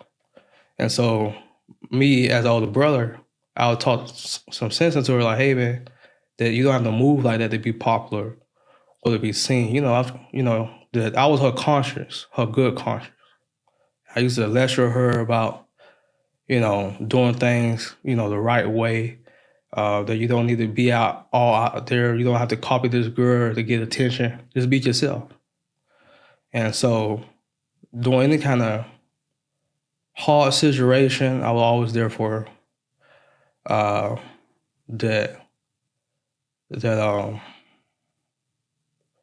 any kind of bad behavior I saw, I tried to correct it, talk to her, just give her, pretty much like the P's and Q's on why you shouldn't do this and do that. But she liked the attention. She liked the attention from all the guys, all the men, and they was paying her, of course. So pretty much that the money kind of influenced that behavior, and so that she just kept on doing it. And I try my best, for her, because it was only pretty much me and her.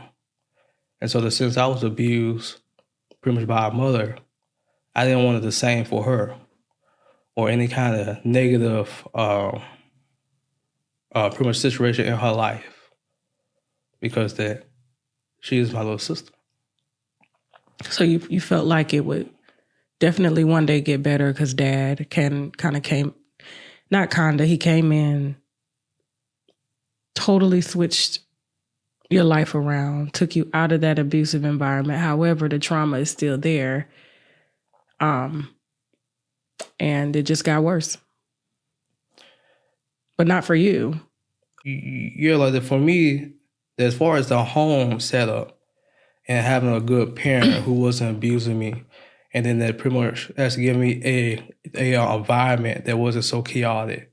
It was good for me. It was good for her too, but she didn't want that. She wanted attention. Attention always been her thing and her downfall.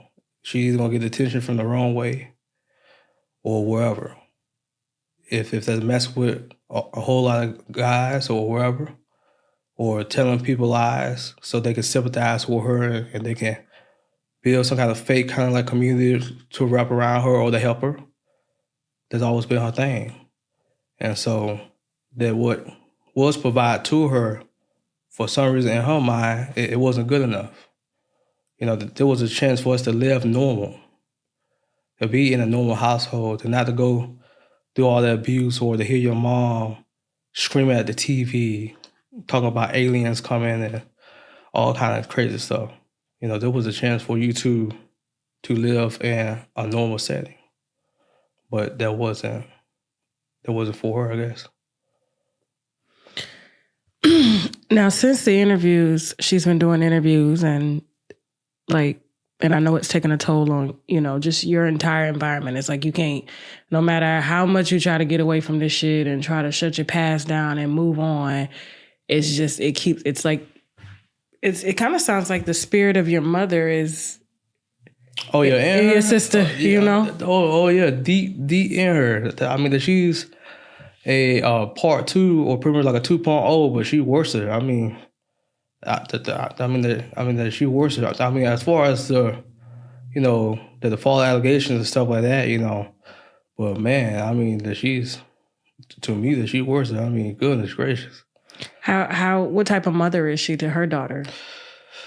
Well, she is pretty much kind of the same. That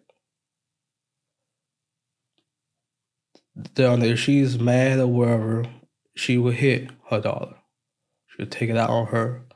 She will abandon her as far as leaving her alone in the home so she can go run the streets. As far as everything else, I mean, that's all that I know. But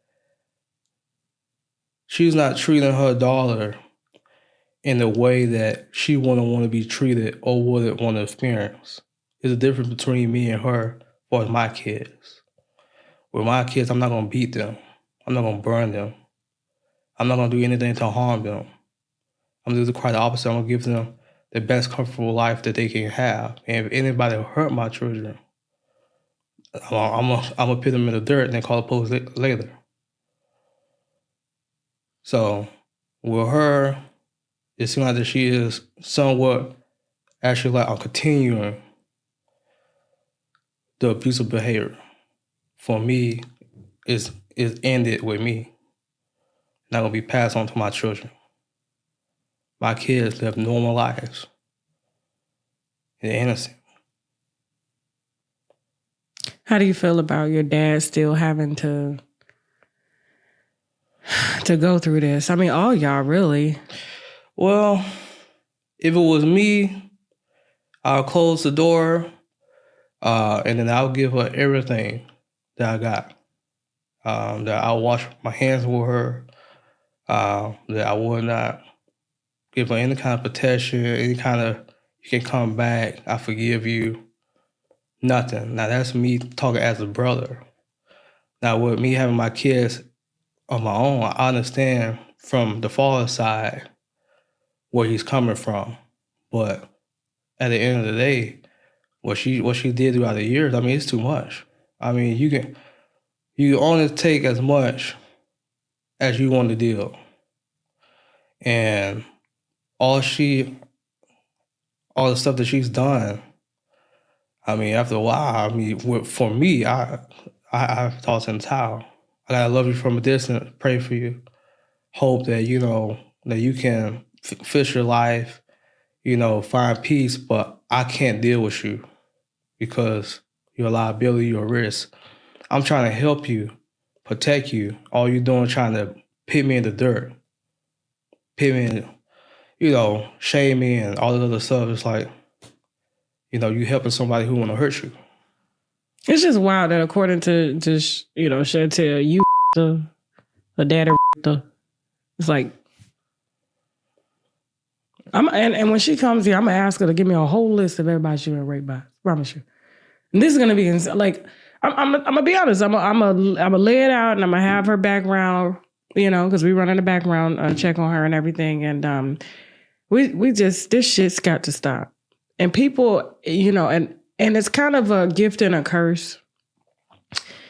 But for me, you know, this platform is a gift because I'm able, you know, to correct a lot of things like this that go on. Because there is so much fake news. But then it's like, but when you put out stories that you know intentionally trigger people from places that they don't know how to handle, that's a whole nother ball game, you know? And so, you know, I'm sorry that you guys have got to go through this, especially you having to relive this. Like, I was fighting tears because I could tell whenever when you talk about something positive, there's no stutter. When you were trying to pull those thoughts together about what happened under the care of your mom, you stuttered. I could see it all over you. Like that little boy again that's having to go through that. And, you know, and I'm sure when people talk about that, you probably don't ever have to really talk about this. Like, so, you know, I was fighting back tears because now I understand, because I'm like, why does, as her dad, I would have been just, but at the same time, I'm happy that he has it because, you know, now he can be in that. He's still there for your sister. Even up as just recently, you know, it says a lot about his character and who he is. And, you know, it takes a very strong-minded individual spirit-wise in every which way to be able to sit here after he's been accused of doing the most gruesome things to children, that he's able to sit here very, very clean, very well-mannered, very respectful and say, I love my daughter, but this is bullshit. And if I were him, I can understand why he never left y'all. Because he felt like y'all were let down. Yeah. Yeah, so, you know, I don't want to, because you're a civilian guy. You know, I don't need you to do what your sister did, which is trigger people, you know. Oh no. I don't. This right here is gonna be pretty much the only interview that I do. I'm not here to cloud chase or get famous. No, I'm a normal person, a normal citizen with a normal life. And even being on here, I mean, that I didn't want to, but I had to. I had to respond to Chantel because this is getting out of hand. It doesn't just affect my dad or me. It affects her brothers and sisters. It affects her, supposedly, if she considered them her nieces and nephew.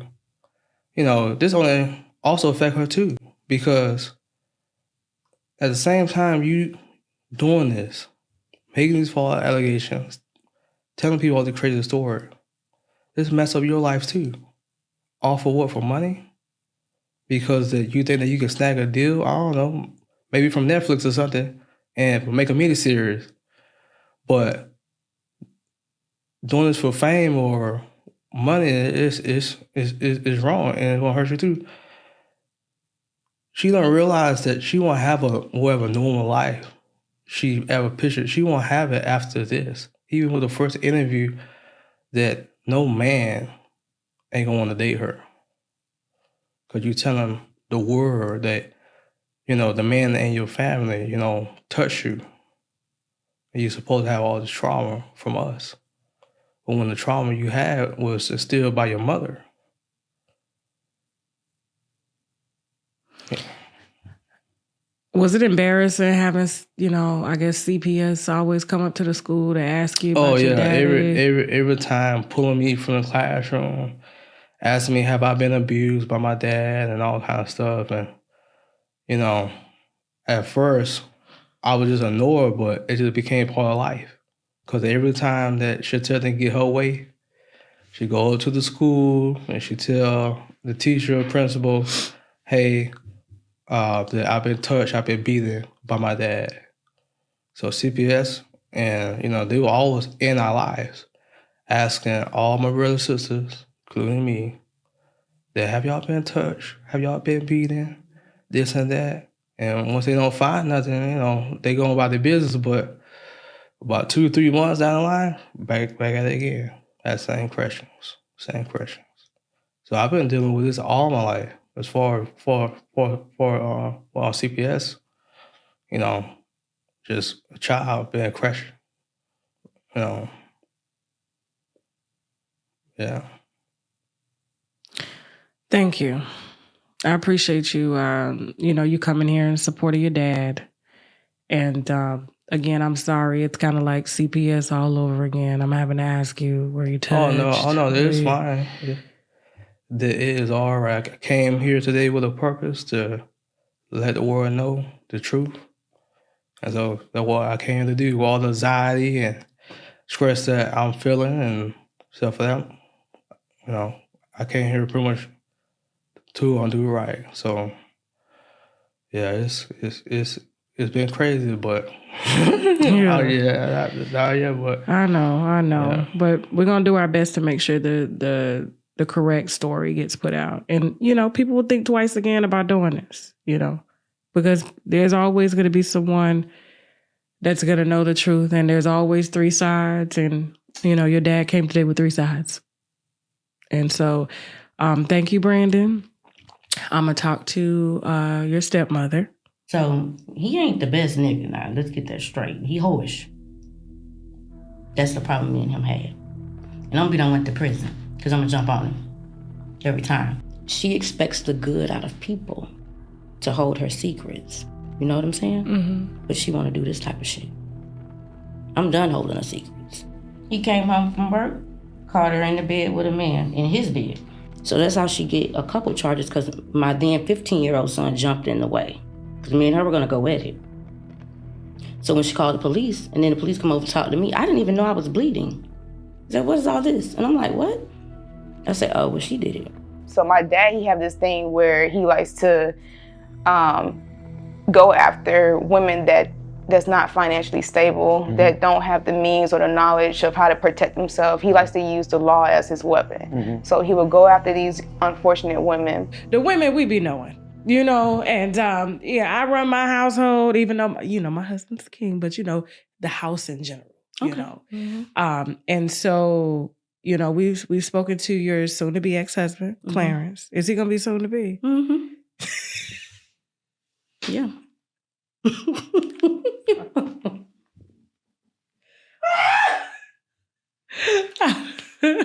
You say you done. We don't get along. I'm sorry, Clarence. I'm sorry, but it's just, you know, it is what it is. We got to put it out on the table because you don't have to be here. No. At all. So, but, and you've been constantly doing the right thing. You've been around for about 20 years. Mm-hmm.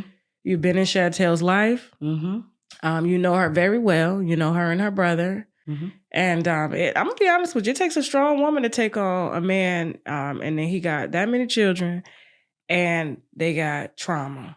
Yeah. Big trauma.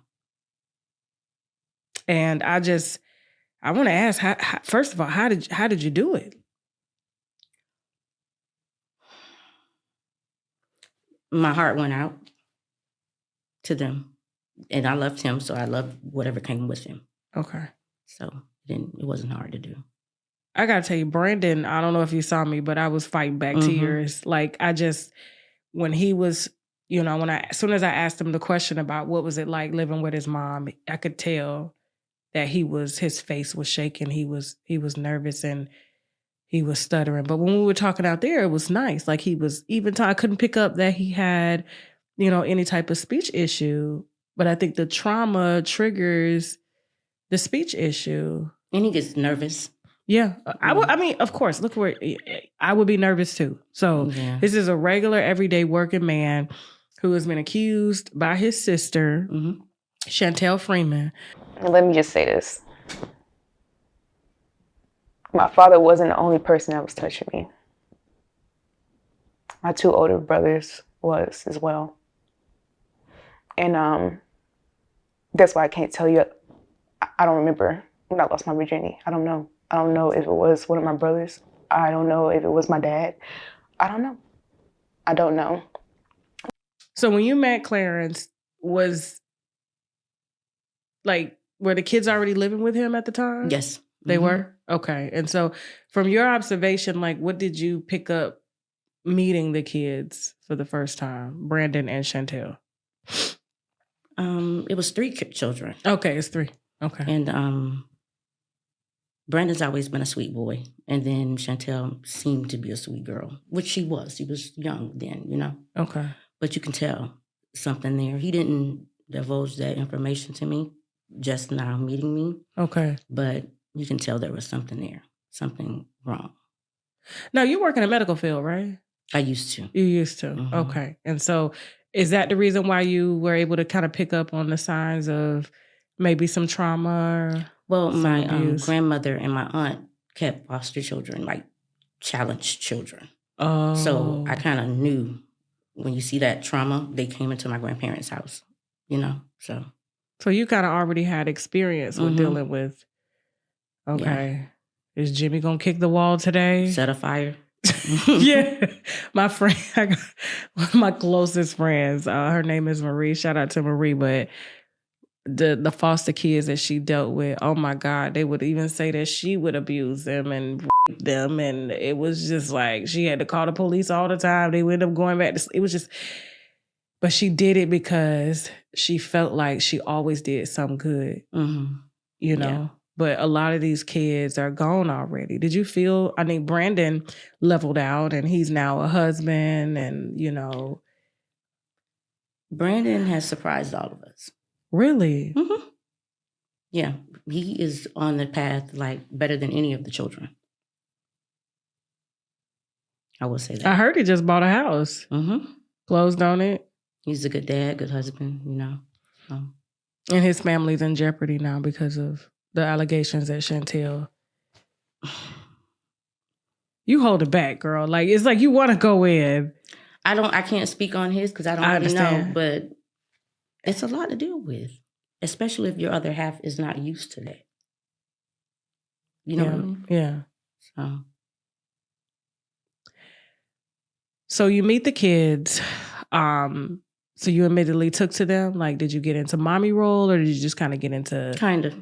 You did? Mm-hmm. Because I was already a mom. Okay. I had 2 children when I met him. Okay. So you guys blended the family pretty much? Mm-hmm. All right. So your kids are now living with 2 children, 3. It was just me and my 3-year-old son, which is my oldest son. Okay. Yeah. And we blended in fine. He was a great dad. He's always been a good dad, a provider. Okay. So because my son's dad wasn't that, it made it very easy for me to take to him. I thought he was like just this, knight in shining armor, so to speak. Okay. And I mean, obviously he was. You was there 20 years. On and off.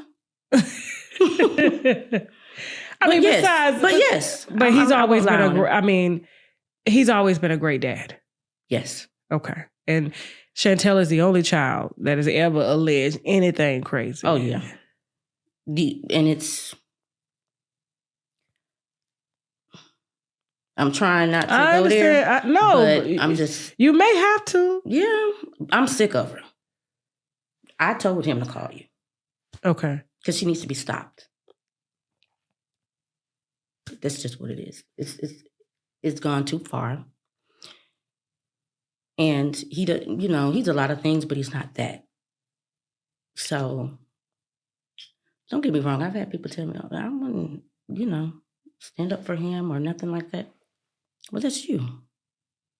But I lived it with him year after year after year of her doing this. We were eating dinner one day. Here comes CPS. Middle of dinner, we got to stop. He had to take a drug test. All types of stuff. And that one incident was just because she didn't come home on an after-school bus. She went to a dude's house. She had to be 14. Her brother, her father riding, looking. The brothers were walking the streets. We don't know where she is. Year after year. If it wasn't a boy, it was a girl. And it's embarrassing because then the man has to go to the school. She got expelled. Okay. Inappropriate things. See, it's a lot she left out of that video. A lot of people she left out of that video. It's unfair. Regardless to the differences that he and I have, my conscience couldn't let me sit there when I know the truth, So I told her, I said, this is it. I gave her ample enough time to go ahead and fix it. She didn't want to do that. I was going to do it if he wouldn't have done it. You were going to come and do the interview? He didn't want to do it. That's his daughter, And he's probably just so tired. Like, he's like, he's very tired. And it is embarrassing. So much so that I wasn't going to do the interview at one point because I'm like, I'm burnt out on it, But I was raised to, if you know something's wrong, say something. Stand up, regardless. So that's why I'm here today. And like I said, I probably would have taken the interview if it would have just been him and Brandon, but I was like, you could have just went on with your life, and that is you. And if you want to continue to let her do that, that is not my problem. But the fact that you got this whole thing, like, this has gone way too far. You were in the comments of that video, calling out the lies. We since deleted the video. I have a social media team, so that's how it came up. A lot of stuff I don't see until people send it to me because my social media team curates a lot of content, and they always have to curate it from a source, And so don't post anything that somebody is saying, I guess, they heard from somebody else, if it's coming directly from them. And I the day you guys contacted me, I told them to remove that video, and we're gonna, put out our own. And thank you for that. Yeah. And it was just, I'm gonna be honest with you, it was very hard to get through that interview. And that's why I missed a lot of the key points, because it was like, you know, when you hear something so ridiculous, it's like, this can't be true. Like, you know, it's like, that's just the tip of the iceberg. Listen, it's worse. Yeah, it gets worse. How worse? I don't know if I should say it, but it gets worse. My whole life. Give it to us. Okay, so he said, say it. she had a prom, right? Okay. Now, my oldest son, they all grew up in the house with each other. Okay. I understand. He was going to escort her because no other boy wanted to go with her. They wouldn't be caught dead with her, you know. Her other brother was embarrassed to go to the same school as her because she was doing things in the school. Well, this girl made a sexual advance to my oldest son, which they all grew up brother and sister. He came to me and said, Mom, I can't do it. I'm not taking her. He told Clarence, I'm not taking her. This is what she just did. He didn't take her. That's what I'm saying. She's mad at him because he put her ass out. No more in-house babysitter. Okay? No more running the streets, slanging your ass. And leaving your baby here. Mm-hmm. That's what she's mad about. The man has never touched her in that way. We taught our children my girls didn't sit on his lap. Once they got maybe one or two, no more lap. That's a rule in the South. Yeah, we doing that. That is in every Southern household. You don't sit on no man's lap, including your daddy. And that's what we taught them. And he didn't even give them a bath after a year old. He just wouldn't because of her. So we taught them, nobody can touch you here. He named it a pocketbook. Okay. No, nobody. You know, not daddy, not nobody. And they grew with that. For her to come and I'm going to tell you, my children had never experienced anything like that. When the shit got to Texas, here comes CPS. After she said her dad had been raping her to have a place to live. Damn lie. They had to come into our home. So the man, he said, Miss, we just need you to get the kids to say this. I said, sir, you can come and talk to them, but we ain't got to get them to say a damn thing. You're more than welcome to come and speak with our children. Why would he say get the kids to say that? That's that bullshit. You're supposed to hear let me hear what your children have to say. What do you mean get them to say what? Because she told them that he was molesting our daughters. And they were little. So I was pissed. But he begged me not to, go after her then. Well, they had to go in there and talk to our daughters. They separated them, went on in there. I said, go ahead, talk to them. It wasn't 3 minutes. The man come back, he said, it's over. I said, what? You're done? He said, I know victims. Those aren't victims. They were drawn back when he started asking them personal questions, and they're little. Said, my daddy will kill you. You don't get to ask us that. Yeah. He said, I'm closing it. You guys don't ever have to worry about this.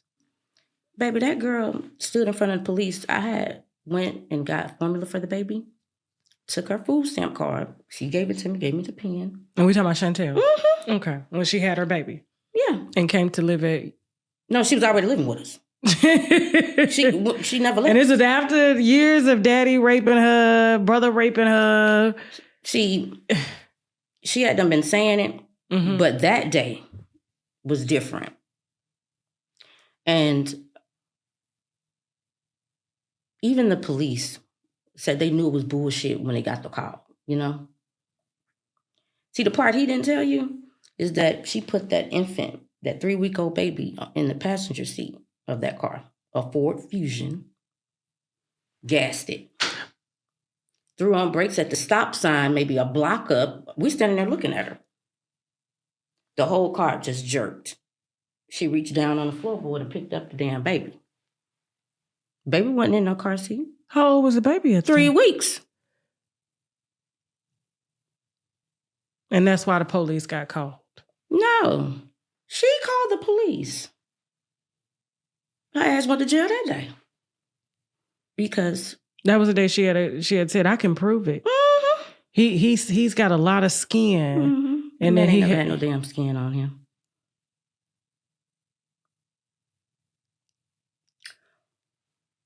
I never believed it, but I think he thought it was in the back of my head. No matter what I told him, he, thought I believed her. I had to tell him, you wouldn't be standing in my face right now if I believed her. I don't do that. I ain't that thirsty for a man. So we agreed that day she had to go. Because not only did you lie on him, now you're saying I stole some goddamn food stamps and we've been feeding your ass your whole pregnancy. Now, gotta go. He didn't want her to stay there. I begged him. I said, where's she gonna go? The baby daddy didn't, he told her to kill herself.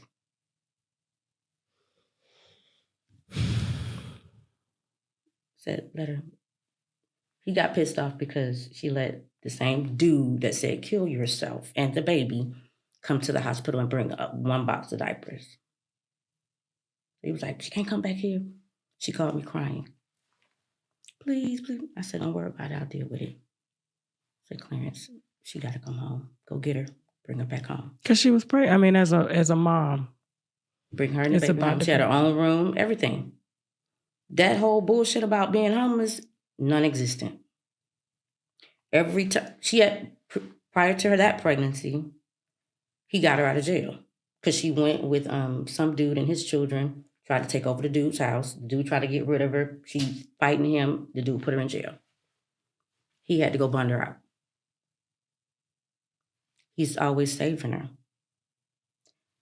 I told him this time, when I found out she was over there, when my girls came and told me, I said, you ain't gonna learn. Because she told our oldest daughter that she was just gonna use him. Use him for what? Like money? Whatever. Her words were she was gonna drain him dry. So in this case, I'm guessing in-house babysitting. Free rent, room and board, food. She didn't, help out or nothing. That's what my kids told me. As big as he is, he's a softie when it comes to the children. So they get over. But this, I just felt it went too far. It's heinous, Yeah.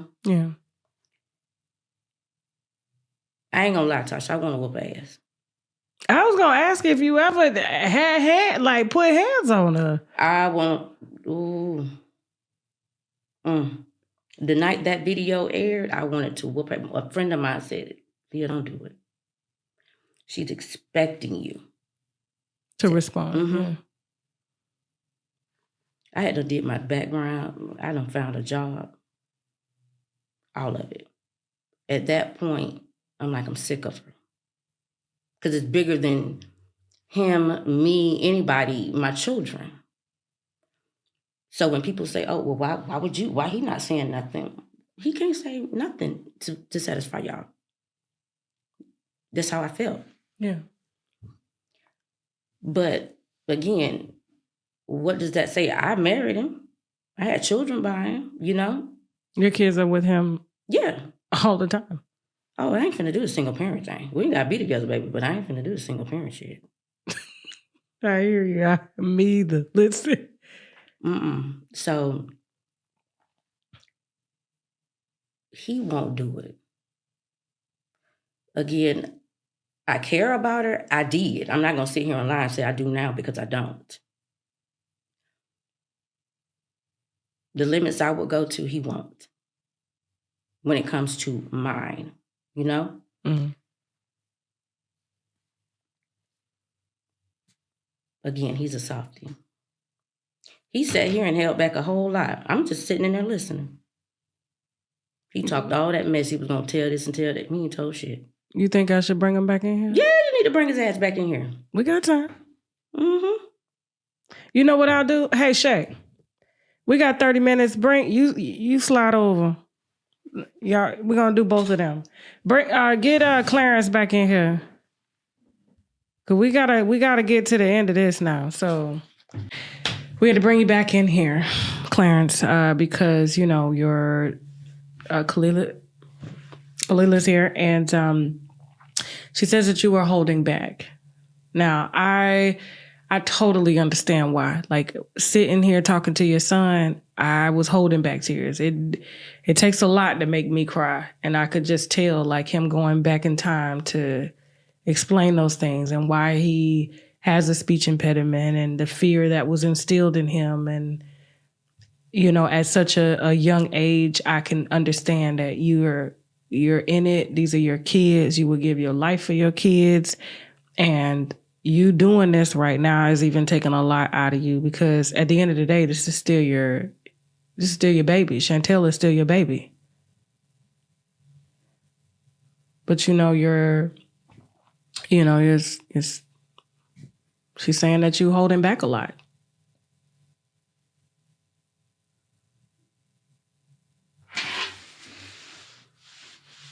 Yeah, I mean, it wasn't my idea to come here and do her how she's been doing me. It's just, you're right. My son was abused and his mama wouldn't allow him to talk. So she beat him, she burned him, she hid him from me. I had to find him and search for him. She turned Chantel as a weapon against him. So he didn't tell you everything either. I mean, I couldn't get it out of him. It's a lot, but my son has overcome. He's a great man. He's a great father. When she's talking about our children have been affected. But I couldn't let her keep hurting people. So that's why I'm here today. But my son don't deserve this. As long as it stayed with me, it was all right. I took it. But now it's, she's even attacked our children, said all kinds of things, and she don't have no intention of stopping because it's just dumb people out here that give her money for it. She can lie, she can whatever, and she getting paid. And she don't care about who she's hurting. But I didn't want to come here and tell all her business. I didn't want to come here and, put her to shame. I just wanted for her to see that I finally stood up, and just put things in its context, A man just don't get children and then the authorities just walk away. She's never just been locked up in the house with me and two other boys and we just been raping her all her life. You know what I'm saying? This has been ongoing for 20 years, false allegations. I mean, even with a grandmother, everything is, anytime you don't give her what she want, she'll tell you, oh, I know how to make the police believe me. That woman was on her deathbed. She wanted a cell phone. She told her grandmother, if you don't give me a cell phone, I'm going to tell them that you've been doing lesbian acts against me. She don't have no limits to what she does. And that's the problem. Because I wasn't going to never say nothing because of the way social media work. They're going to crucify me for telling the truth. Then he's going to say, well, he told the truth. But then they're going to say, oh, well, he's her father. What father would do that to his daughter anyway? What father would, tell on her anyway? Well, how much do I supposed to let her abuse my other children? I have a responsibility to protect my family. This woman here, me and her fought cats and dogs because she mad that I won't, do something about it. And she only mess with me because I'm the only one don't hit back. See, she won't mess with Khalil because, right now, Khalil go in right now, and tell you all the business. And she sure enough don't want Khalil to start talking. But she know I would never do that. How many people done looked at me until I was childless? How many people I've done for 20 years? I've been living with this on my back everywhere I go. So why don't you let this interview be where you just put everything on the table? It's not gonna stop until you let the cat out of the bag. I think I did. She's a liar. She's a scammer. There's more to that. I think Khalil probably better want to explain it. And I'm sure when this interview goes out, there are going to be more people that contact me. It starts like that. So you're going to get the ball rolling, but you have to create a safe space for them to come forward as well, too. Y'all ain't the only victims. You know that. Oh, I mean, the other men whose lives that she's ruined forever, I don't think those gentlemen will come forward out of shame. You know, nobody want to know. Don't want people to know that. You know what I'm saying? She don't care about risking people's lives. I think I'm reading in between the lines. You know, Chantel don't care what she do to people. Does she have HIV? I don't know if she has HIV. I know a couple reached out to her sister. And the one that she says said they were looking for her because she allegedly gave them HIV because she's into men and women, threesomes, all that kind of stuff. You pay her, she'll do it. She don't have no issue. You know, that's what she do. So, so a couple. I don't know who the people is. You have to contact the sister. The sister reached out to Brandon, and Brandon told me about it. I talked to the sister briefly about it with her mother, Chantel's mother. The sister told me. So at this point, I left that part alone because they didn't reach out to me, you know. But they claim they're looking for her. I don't know who it is. What about the baby daddy? No, he's married. Okay. Yeah, he has his other kids. He's raising kids, and you know when CPS got involved, and they had Ava in their custody. She refused to tell them who Ava's father was because she didn't want the father to get the child. And I told them Ava needs to be with her father. You know, I didn't like the cat when he was young, but he seems to be a responsible father now, taking care of his children, and that's where she should be. Chantel's never liked children. If she want to get into details, I mean, my daughter was 10 months old when she took a razor blade and sliced her back up, and you know, what she did. You know, I mean, she made a whole checkerboard on her back. You know what I'm saying? Who? Chantel. Mm-hmm. On the baby's back? Yeah. I mean, she took a razor. Took a razor, my straight razor that I shave my beard with, and I went and checked on my baby. Man, her whole back was cut up, like she put a whole checkerboard on it. She'd been beating children and doing all kinds of stuff to kids. And our oldest son, she put an ink pen up his butt. You know, it's a lot of, Chantel's done a lot of stuff, and there's a lot of stuff I done kept out of jail for.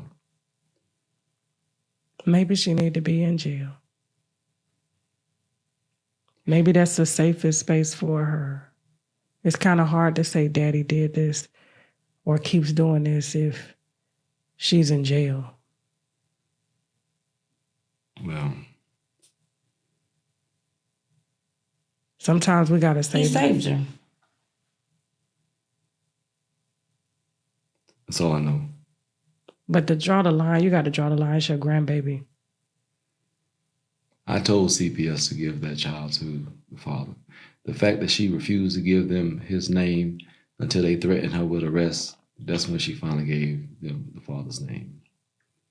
Do you know where the baby is at now? No, but if anyone know where she live at, go over there on the weekends. You probably catch her. She home by herself. She locked in the room. She been doing that since she was a baby.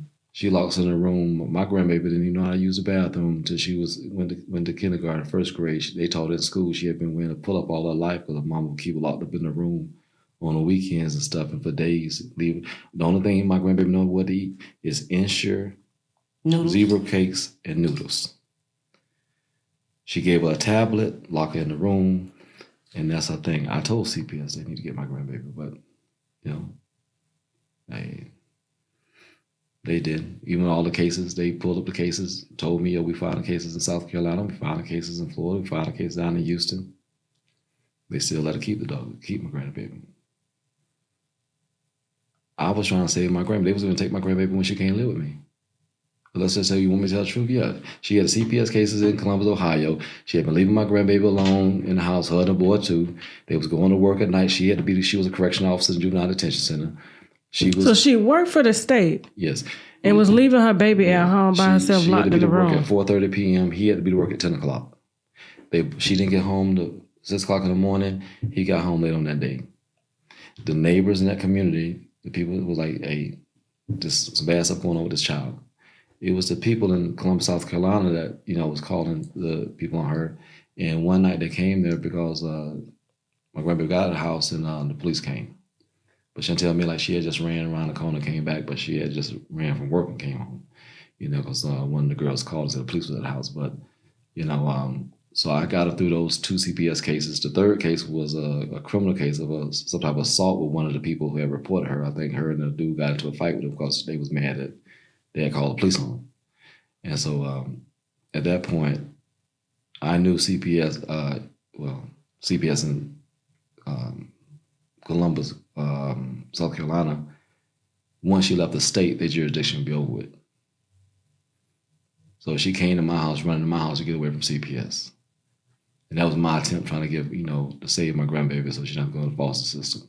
So that's the real reason why Chantel was at my house. She wanted to be at my house because the boy was beating her. Him, I was too busy trying to tell on each other. So I had to intervene and, fix that. And the best thing I could do for my granddaughter was to let Chantel come to my home, regardless of what everybody told me. Don't do it, Clarence. Don't do it, Clarence. My family, her family, everybody who knows she's just a poison. She's cancer. But she's still my daughter. So, and when she had my grandbaby, we all was in the house. I would be asleep. My grandbaby would just cry. She would come in the room and put the baby on me. I was the only one to keep her from crying, So yeah, I want to protect my granddaughter. So I let her mama live, and she came in there with a pocket full of money. She went and bought a 4 Series. She was in, like I said, she was in the club. She was living a high life. She was going to Memphis with one of the hottest rappers in Memphis. She was laid up with them, doing the tricks and stuff with them, going over here, going over there, and all that kind of stuff. That's the life she lived. So, and she don't care who she hurt. She don't care what she do. So, yeah. He's looking like he's still holding back. Mm-hmm. Mm-hmm. I just wanted whatever help she needs, she needs to get it. But my thing went in. At this She point, need a good ass whooping. That's what she need.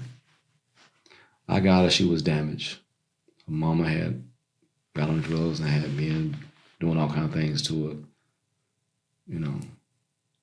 I don't blame myself for it because I was always there. I think you do blame yourself. No, I don't. I think you do. I don't. I think you do. I don't. The only thing I regret that I didn't have a chance to kill the niggas who did it to my daughter. Because I would have. It's like I think you're trying to show her what. I showed her what a man is supposed to be, a father is supposed to be. I showed her what love is, what the real love is. Appropriate touch from a man and your father to bring you right.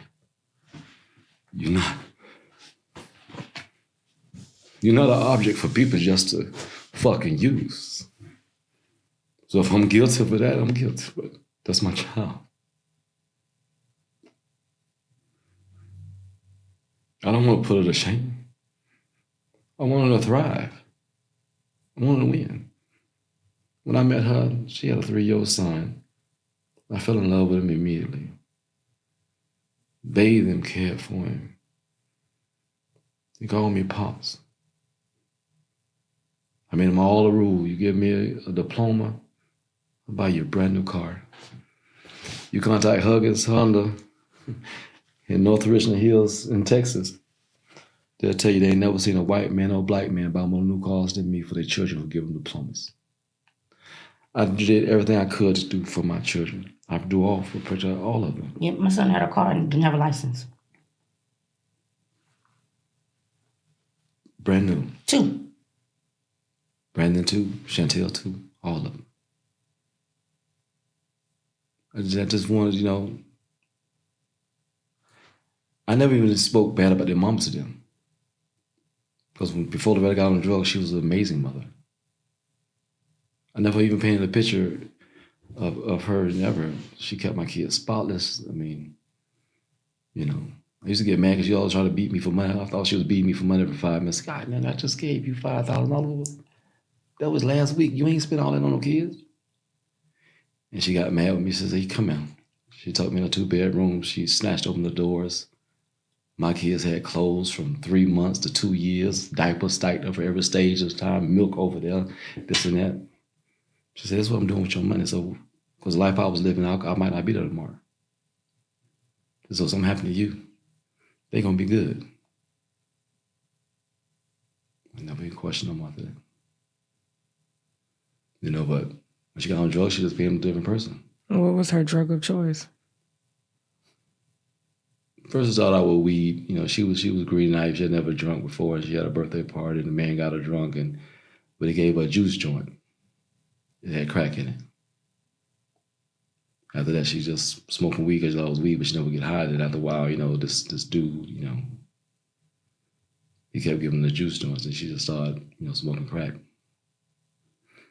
People was telling me about the rumors. I never would believe it. Then when that came, but she was so, you know, she was just so like, upon my kids, if Brandon got one spot, the smallest spot you could see on his clothes, she'd take all them clothes off and put on some more clothes, like he stepped out of dry cleaners. You know, she kept him fresh, Chantel too. I went to the house one day and seen my kids was dirty. They had one comb. I knew then she was on drugs. Then she felt that I was going to take my kids, so she started running, hiding and with this man, and it was writing checks all over the place. And she went to jail, and I didn't know she was in jail, and she had left my children with some lady I didn't know. I didn't know. So I'm trying to find my kids, and that's when I found out they was in foster care. You know.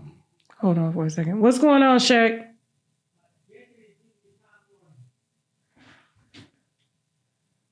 Ask him, can he delay their flight? We'll get him a room, an Airbnb at the society. Okay. Go ahead. So, you know, that's how I got custody. So when I found out what all had been happening to them from, you know, just the caseworker I told you her name was Helen Brown, you know, yeah, of course it hurt me because of my kids, you know. I'm supposed to protect my kids. You know, I've been on my own since I was a little boy. I was on the streets on my own. Who raised me? Well, I would want that to happen to my children. You know, so yeah, I felt bad about it. I didn't blame myself for it because my kids always had it good with me, but I couldn't control what their mama did. The only thing I could do then is guarantee they never have to go through it again. And that's what I did. I met her, she had problems. I didn't know a third of the day she was already living in my house.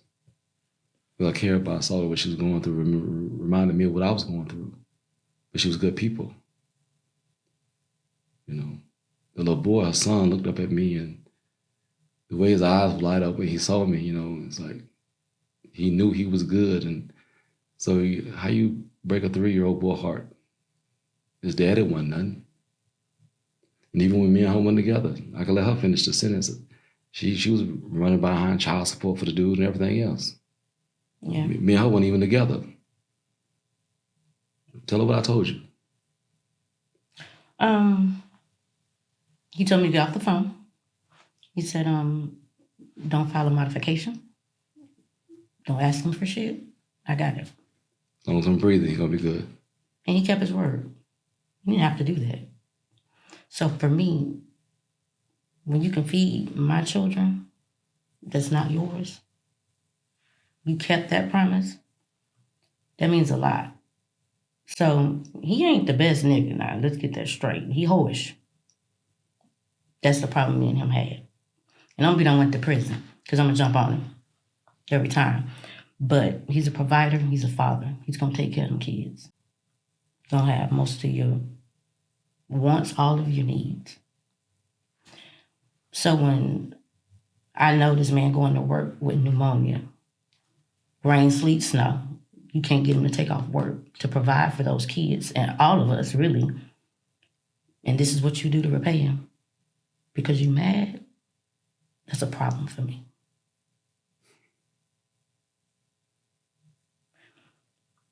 And out of all the people, family members, and all these people who know this, won't say anything. You can't get mad with my family. I'm not mad with them. These people are church people. These people don't want this mess. This ain't normal mess, man. I'm not mad with them. I'm just saying. Now, Daddy, I gotta say this. I know I have how long have you been watching the platform? Wow. Mm-hmm. Okay.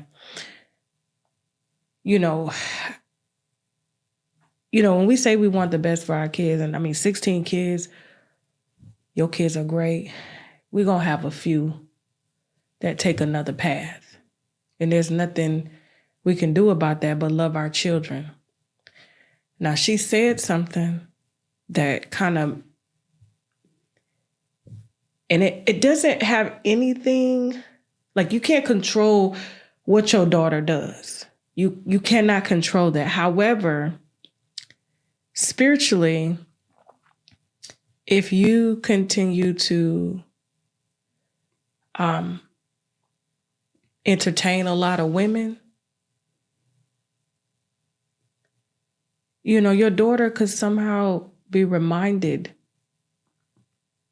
of everything that she's gone through since she was a child. And so looking at you, it may be something about you that triggers her, being that her own mom, made her do things. And then she had tricks that made her do things. And so, I have no doubt that you are an amazing father, and I have no doubt that you are far from perfect. However, it's ancestral, it's spiritual, and if you entertain women, and I'm sure there were a lot of hearts broken, your daughter could sort of be karma for you. Well, I get that. My daughter wasn't exposed to a whole bunch of women. So you don't need to be. And the women I did deal with, and she'll tell you, most of them had more than me, yeah. Rich, plenty of money. I mean, that was always my go-to. But even a broke dude like me made them better. And I still get that same credit from them. Yeah, I had a bad, life as well. But and at one time, yeah, being out in the world, you ain't got no family, you ain't got nobody to love you, to do nothing for you. I had boys too, so women, I thought no more women and stuff that, that I had to love me, would fill that void at one time in my life. But I haven't really exposed my child to all that foolishness. So no, it's not. I do get what you say, but even when I was doing wrong, I didn't do it like that. But yeah, you're right. I mean, but we all go through things, know. And when I learned to do better, I did better. I don't play with people's emotions. If I'm gonna deal with you, if I like you, I like you. If I love you, I'm loyal to you. So me and Khalil had our issues, yeah. But it wasn't always bad. I understand that. But I don't think my life and the choices that I've made in interacting with women has caused my daughter to relive any trauma that she's gone through. No, that's not what I'm saying. Or make her life worse. No, that's not what I'm saying. What I'm saying is, I think you had mentioned a number and you said thousands of women. Yeah, I mean, everybody who know me know that's true. I mean, that's what it is. I listen, my dad, I got cousins. I know I personally did not date anybody in the South because I didn't know if it was a relative. All of my dad's brothers, my great-grandfather, everybody had kids everywhere. I mean, it's so bad that my brother dates my cousin. Do you understand? Like, that's how close it is. And so what I'm saying, ancestral-wise, it's like, we all have, for you to entertain that many women, That's people can kind of look at that as, you're a womanizer, maybe a sex addiction or something like that. But, no, I'm not. I don't have no sex addiction. But I'm just saying what people could. But I think sometimes, like when we're living our life, we don't understand that, through passing, spirits move from one body to another. And so as you're passing all of these women throughout their lives, and you don't know what they're harboring or what you're walking into, there's no way to kind of tell where they are spiritually or mentally. And all you can go off of is what they present to you right then, but underlying. And when you exiting, and ain't no telling how many men came before you to do that damage. And even though they may have seen you in passing and never seen you, and I'm sure there'll be some women that's probably watching this, but I know him. What I'm saying is spirits can move. Demons can move. And so... And I agree with that. I don't disagree with that. I agree with that. But like I tell people, when you know better, you do better. Right. So if they want to, look at me and say, "Oh, y'all was this bad dude," well, for many years of my life, I didn't have nobody to raise me. My father didn't raise me. I was thrown away like a piece of linen to this world. You look at me. I go back at 12 years old, 13 years old. I'm living in the Ebony Motel. Room 14. I'm legit taking care of myself. Nobody take care of me. I had to get it from the muscle. So yeah, I did a lot of things, but I didn't have a man or mother to teach me. So as I grew up and learned, and my conscience came in, I made those corrections in my life. You know what I'm saying? So, I think the things he went through, he's overprotective. Mm-hmm. So much so the kids don't like it.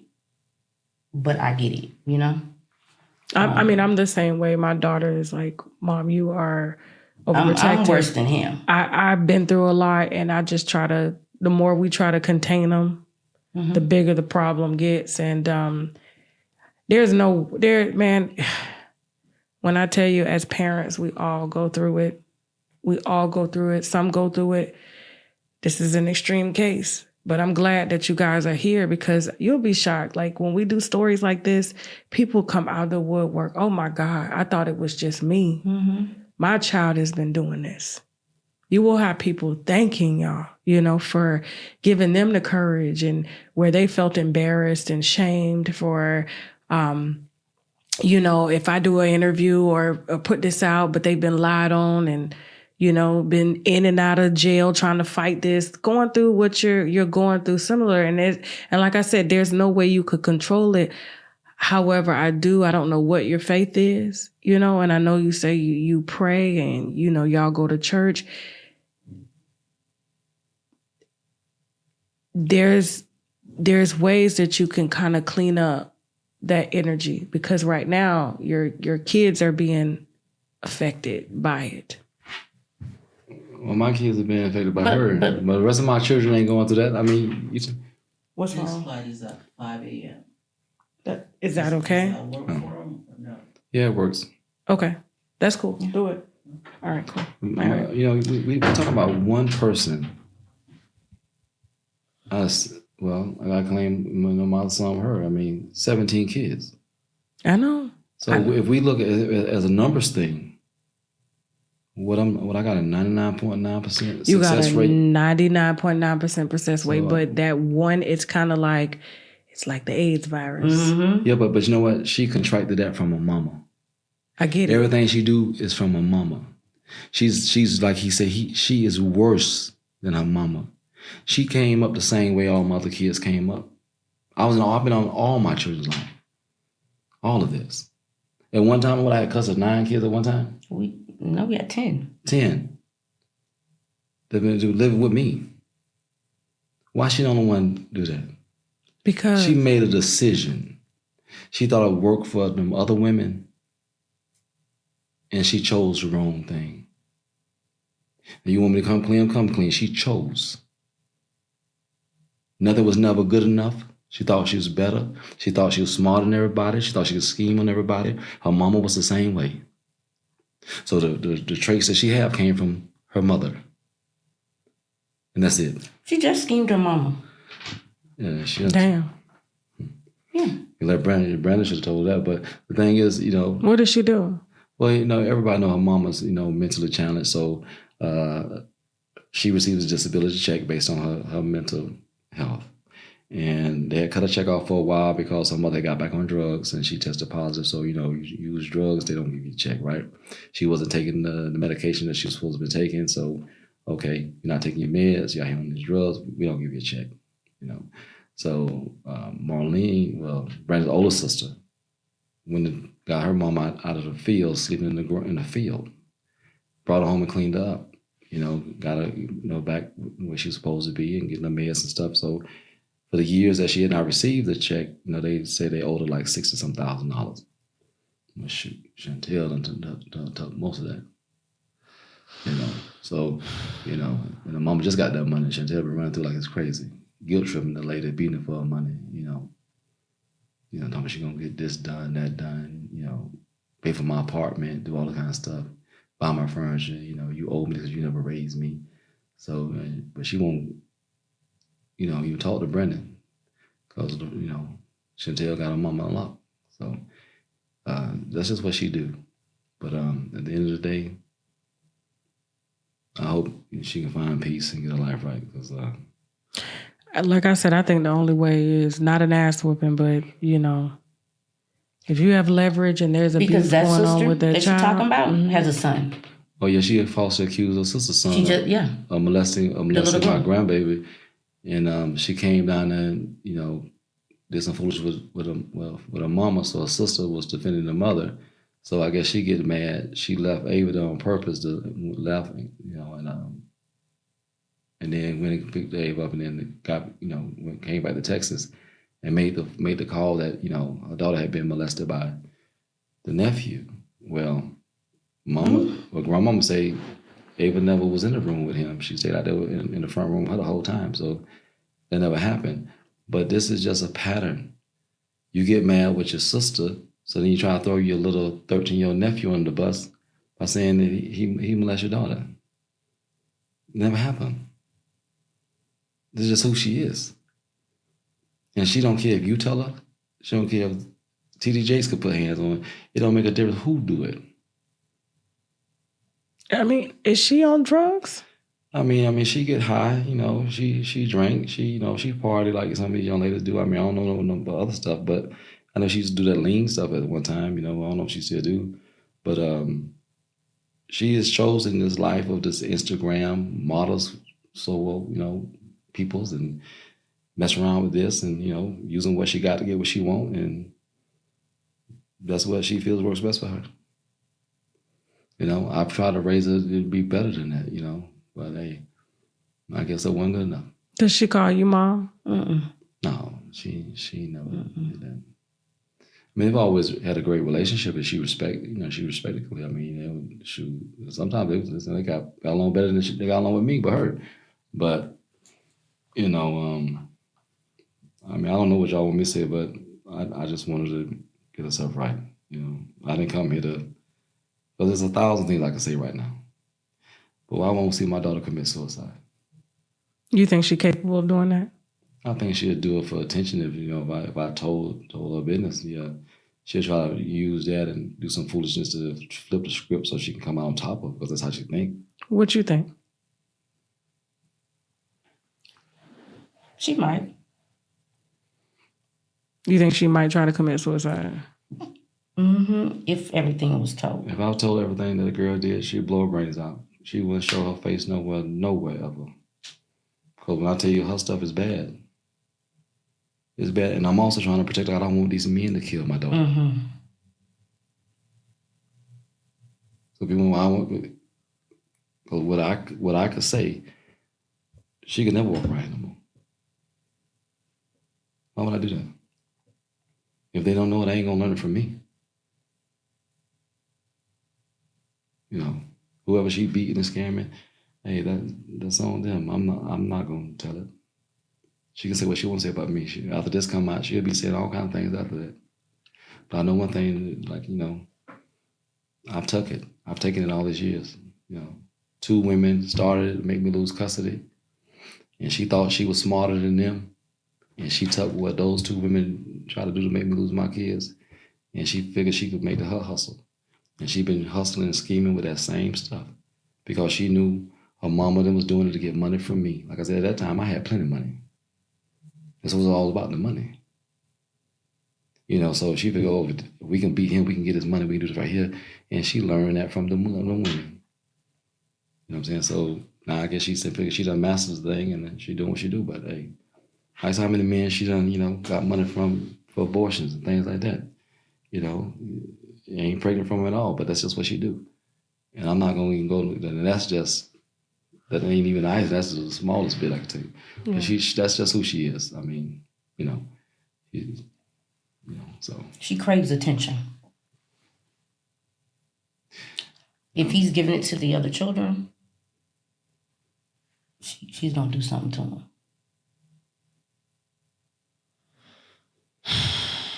I've done what I'm supposed to do as a father. I don't owe her nothing. I choose at this point to have a 30-year-old daughter, you know, to still protect her because she's my child, you know. I don't feel guilty about nothing that Chantel's done and I live her life. She didn't learn these things from me. No. I saved her. And that's the only reason she run to me. Even after this, she's going to run to me. And him dressing her like an adult, that was a lie. I took them shopping. I can show you a picture of my baby. I cut her hair, I did her hair, everything, you know what I'm saying? I mean, she had a boyfriend, she had a normal teenage life. She never been not able to live her life. Every school she's ever gone to, the teachers were so impressed by her. Who do this? Who did? Oh, you live with your dad? Oh my! I would come to school. All the women be in the front office. They couldn't wait to see what dad was. You know, because I wanted to give them everything I never had. You know, they went through so much. You know, so yeah. She can be a good person, but that dark side. Shoot, what she did when they repoed the Honda I had got her, and I wouldn't give her $3,000 for the repo. The red one? Yeah, she went on Facebook and told everybody on Facebook how many people I done killed and got away with it. Yeah, me and her had it out. You know, and talking about she's gonna make sure she exposed me for who I really am and all that kind of stuff. And not you a killer. And so, so she reached out to Liz's mother and yeah, I'm gonna do this here, I'm gonna do this right here. And so my mother-in-law at the time told us, well, you know what? One thing I do know about your father, so you grown now. But if you jeopardize those little children, all the people you say he may disappear, what do you think he might do to you? So then when Cleo started talking, you know what happened, that Facebook thing came down. You know. This, like I said, this ain't the first time she done called herself trying to mess me up. I didn't give her the $3,000. I done put you in 2 brand new cars and carried you all this time, insurance, everything else. I mean, how long am I supposed to carry you? She had the money. She went and went out with the money. Because going to the club every weekend was what was important. I mean, I can't put you in houses. I can't keep you in your new cars. No, she said she got the money by calling her tricks and telling them she needed an abortion. Well, she did do that, but then she still didn't do right with that. But but at the end of the day, how you gonna get mad with me? I mean, I'm the one looking out for you. I think she viewed her daddy as a trick too. Well, you know what? Maybe. I do what I do from the heart. She was my child. Oh yeah, a lot of things I don't think about what her intent is. I saw the need, I took care of it. If I'm wrong for spoiling them, I spoiled all of them. She ain't on the way to spoil. The rest of them spoiled so bad, they still think I'm supposed to be an ATM machine. They got both children, this right here, man, everything else. And they think I'm supposed to do what the men don't do. But I'm guilty for spoiling my kids. No one never raised me and spoiled me. I know how that feels to not have a father to take care of you. I know how it is not to have a mother. You know what I'm saying?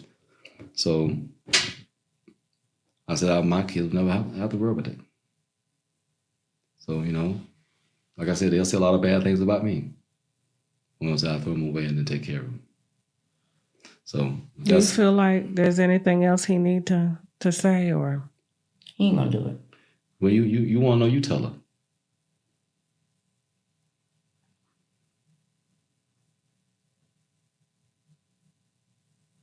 You don't need me to tell her. You want to tell her. You want to tell her to tell her. Tell me. You told her. What you told her on YouTube. You gave her a chance, right? You told her to just say one time that you was lying, right? Mm-hmm. Did she ever respond to you? Did she even say? Did she say you was lying? Because she gave an opportunity to take stuff down and tell the truth. You know, but then she knew that I would tell her not to. So if you want to take the gloves off, go ahead. If y'all ladies feel that this is what she needs, then y'all do it. It kind of has to happen because it's gonna keep going. And with something like this, people can pull this interview and say, "See, I'm not the only person. This is like a virus. She's a virus in your family."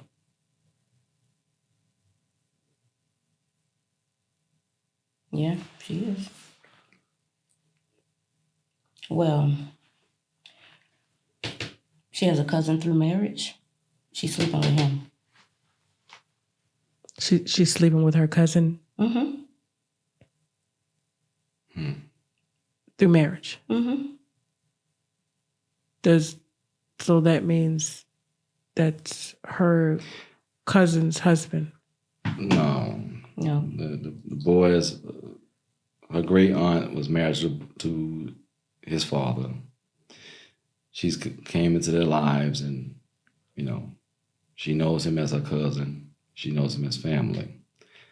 But you know, I guess he took a liking to her. He dumb. She can get a couple dollars out of him. So yeah, I think I talked to his mama about 3 or 4 weeks ago. Mm-hmm. What did she say? She was in disbelief. She didn't. The mama said, "Ain't no way in the world she doing that." I said, "Well,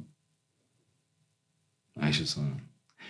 But yeah, She cursed her mama out because her mama said you shouldn't be doing this.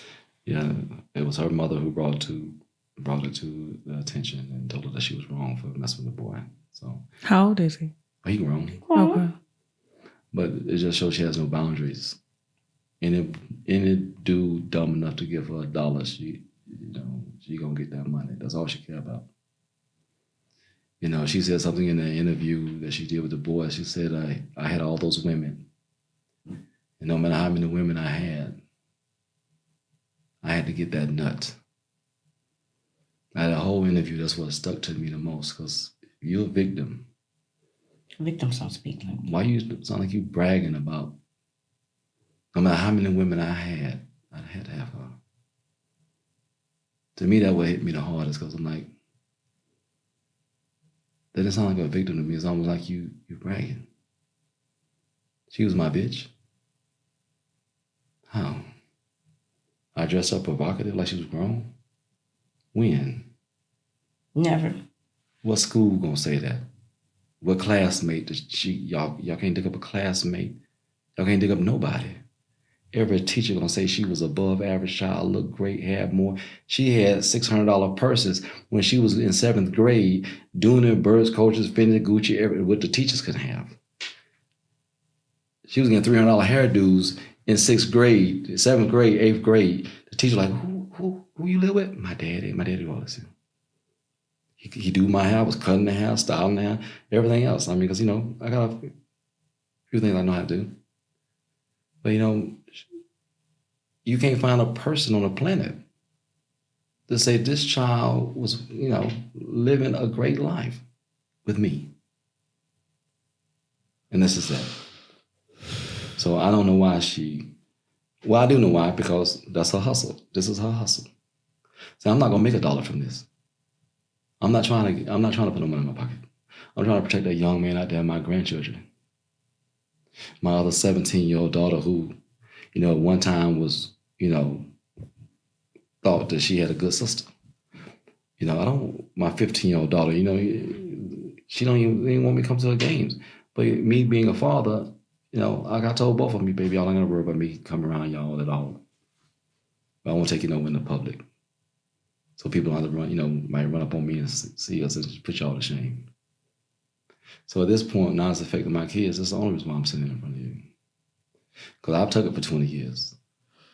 Is there anything else you want to add before we wrap this up? Yeah, what is it? Because, see, she put in that video that he had been sleeping with her and all of this stuff here. It's the same man. See, the part he ain't telling you is that when he put that man in jail, that he caught her with, down on that pier, he had to take her to the hospital. Hey, man, don't do that. Don't do that. You don't want me to say it? Okay, I won't say it. Don't do that. But that's the part that makes me angry. Because I know the truth, right? But you'll sit your ass up here on these cameras and lie on this man who's been fixing every problem you create.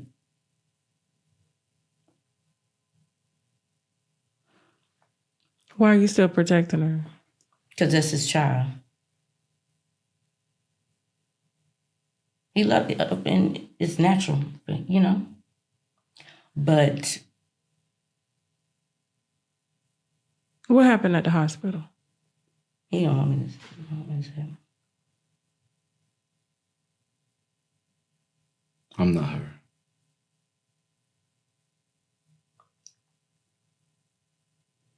I live this life. Y'all don't know what it is to be in prison as a child molester. No, nobody did nothing wrong to me. Nobody whooped me or nothing like that. I wasn't raped and none of that type of stuff. But that had over my head, you know, all these years. You know, I don't get no brownie points for hurting my daughter. I'm the man to protect her. No, I'm not gonna add a dirt on her. I do that, somebody kill my daughter tomorrow, then that's my fault. That's on me. I'm not gonna do that.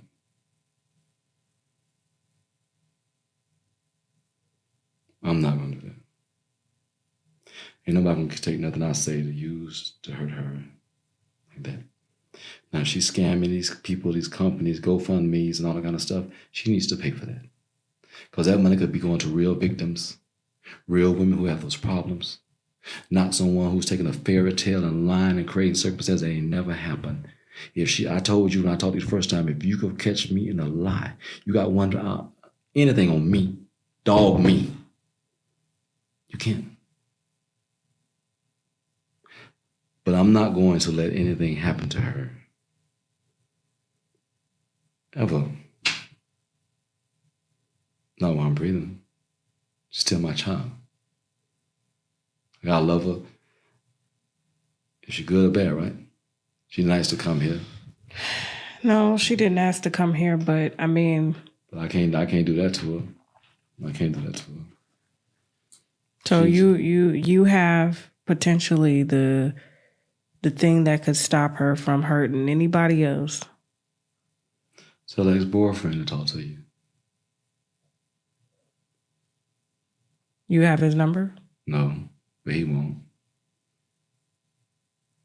Make him walk around and he don't tell his shame like that. You're ruined for life. That's why she was able to abuse him so long. She was bringing home $8,000 a month after taxes. She wouldn't even help the man pay the rent. She wouldn't do nothing because she held him in prison for what she did to him, what she lied about. See, he was told before it ever happened. We told him. But she lied. They even threatened to kill my son and my grandchildren. She almost got her brother killed. So she didn't tell you that. He didn't tell you that. I'll give you some juice. She lied on my son that's sitting right there. Manipulated the situation. Could have got him, his whole head blowed off. The police came, they came. Only thing saved him, he was naked. He'd been dead. What happened? That part I ain't gonna tell his business, but that's how nasty she is. She don't care about nobody. Don't care about nobody. So, no. He'll tell you. He'll tell that because, that's no. If he's got to go, because he's a civilian. So, no, but his people are civilian too. So, she has tried to destroy everything that's good to anybody's life. As soon as you don't do what she wants you to do, she's going to try to hurt you. You trying to hurt that boy right there? I can say I'm a protector, right? My son has been by her side even when he knew she was wrong, but he wasn't going to let her be by herself to go through it. No matter what she created, no matter what she did, that's why I'm here. That boy, he don't deserve that. My grandchildren don't deserve their father name drugged through the mud, their mama and them looking at him crazy. No. Mother kids, going through that. No. That's the only reason why I told you, your guy I was talking to, it ain't about me, it's about my son out there. You say the one who done been there for you more than anybody else, I can't even take the credit from him. Even as a little boy, he would latch on her. You couldn't do nothing to that girl. He's been fighting for all his life. You do that to him. No. So you put me in a position to defend him. And that's the only reason why I'm sitting here. I told her, as long as it stayed with me, I won't say nothing. I carried it all these years. I keep carrying it. But it ain't gonna affect my other children. I guess we can end on this then. I mean, is there anything else you want to add? If she want to talk to you and tell you, she can, but don't tell them that. I told you that's why I didn't bring the police report here. Okay. That's doing too much. I told her if she'd have read that, Chantel gonna show her face nowhere on earth no more. Nowhere. So She's an evil person. She's hurt a lot of people. A lot of people. She's endangering a lot of lives. And the real women that's being abused, is being raped, things like that, she's making it hard for them to get the help that they need, I'm sorry. It's already people, when women say, oh, this happened to me, most people look at them, oh, he ain't you. He ain't, they go through enough, right? From what I hear. Mm. So now you got someone that's out here, lying, scheming. She ain't no different from the lady who said somebody hit her in the face with a brick. Yeah. You know what I'm saying? But she worse than her. Yeah, that was kind of fucked up. I mean, even I was on the internet, like all them guys are standing around and, when all the dust settled, I said, that is an allergy. Where's the blood? Anybody get hit in their face with no brick and you don't see not one indentation, scratch on their face, nothing. That's somebody that shot saline up under their skin and went to that clinic and had it drained out. That's all that was. Well, she had an allergic reaction. It was an allergic reaction. But the man ain't hit her with no brick. Yeah. But at the end of the day, my daughters need to stop. But my son ain't never raped her. I ain't never raped her. She ain't never been abused in my home. And I'm her safe place, and that's why she was at my home. I've been protecting her from herself all her life. So, that's it. Well, I mean, Leah, is it safe to close this up now? Are you satisfied? She can tell you everything she want to tell you other than that. That's going too far. Well, what else would you like us to know, Leah? I would be honored to have it. So, in the video, where she speaks on this guy that was a nice guy. You meet another boyfriend. Yes. Y'all begin to live together? Yes. We were together for 3 years. I won't say his name. Okay. We were together for 3 years, and when I dated him, he was the missing piece to my puzzle. He went through a pregnancy with her. Okay. She shitted on him. But he wasn't the baby father? No. Okay. He was taking care of the baby. She was leaving the baby with him, going out with other dudes. Her boss at the time pulled up to their apartment complex. She out there doing inappropriate business while the boy right upstairs. No, she went out there and gave the man some head, came in the house. Well, I was trying to be clean. No, you went to that. I'll tell that part. She went out there and she bragged about it. So that's why I'll tell it. She went out there and gave the man some head, went back in the house. The boy was playing a video game, hey, baby, and kissed him in the mouth with the man's sperm in his mouth. She did that. She thought that was the funniest thing on earth. Mm-hmm. And she just tells all her business, it seems like. She told it to him. She just don't tell it to me. But I made her, because she was trouble, I always gave her the opportunity to come to me and talk to me in confidence. She got That's a lot to tell her daddy. Well, yeah, I'm the only father on the planet that the daughter can say, well, Dad, I met this dude today. I had sex with him, but I don't know. I think he done gave me something. I'm scared. And I make sure, you're straight. Most girls can't come and tell their father that. she could. Again, I've been cleaning up her mess all her life. So that's it, but she has learned from her mother, because all her mama was ever with drug dealers and stuff like that, and I'm talking about big ones too.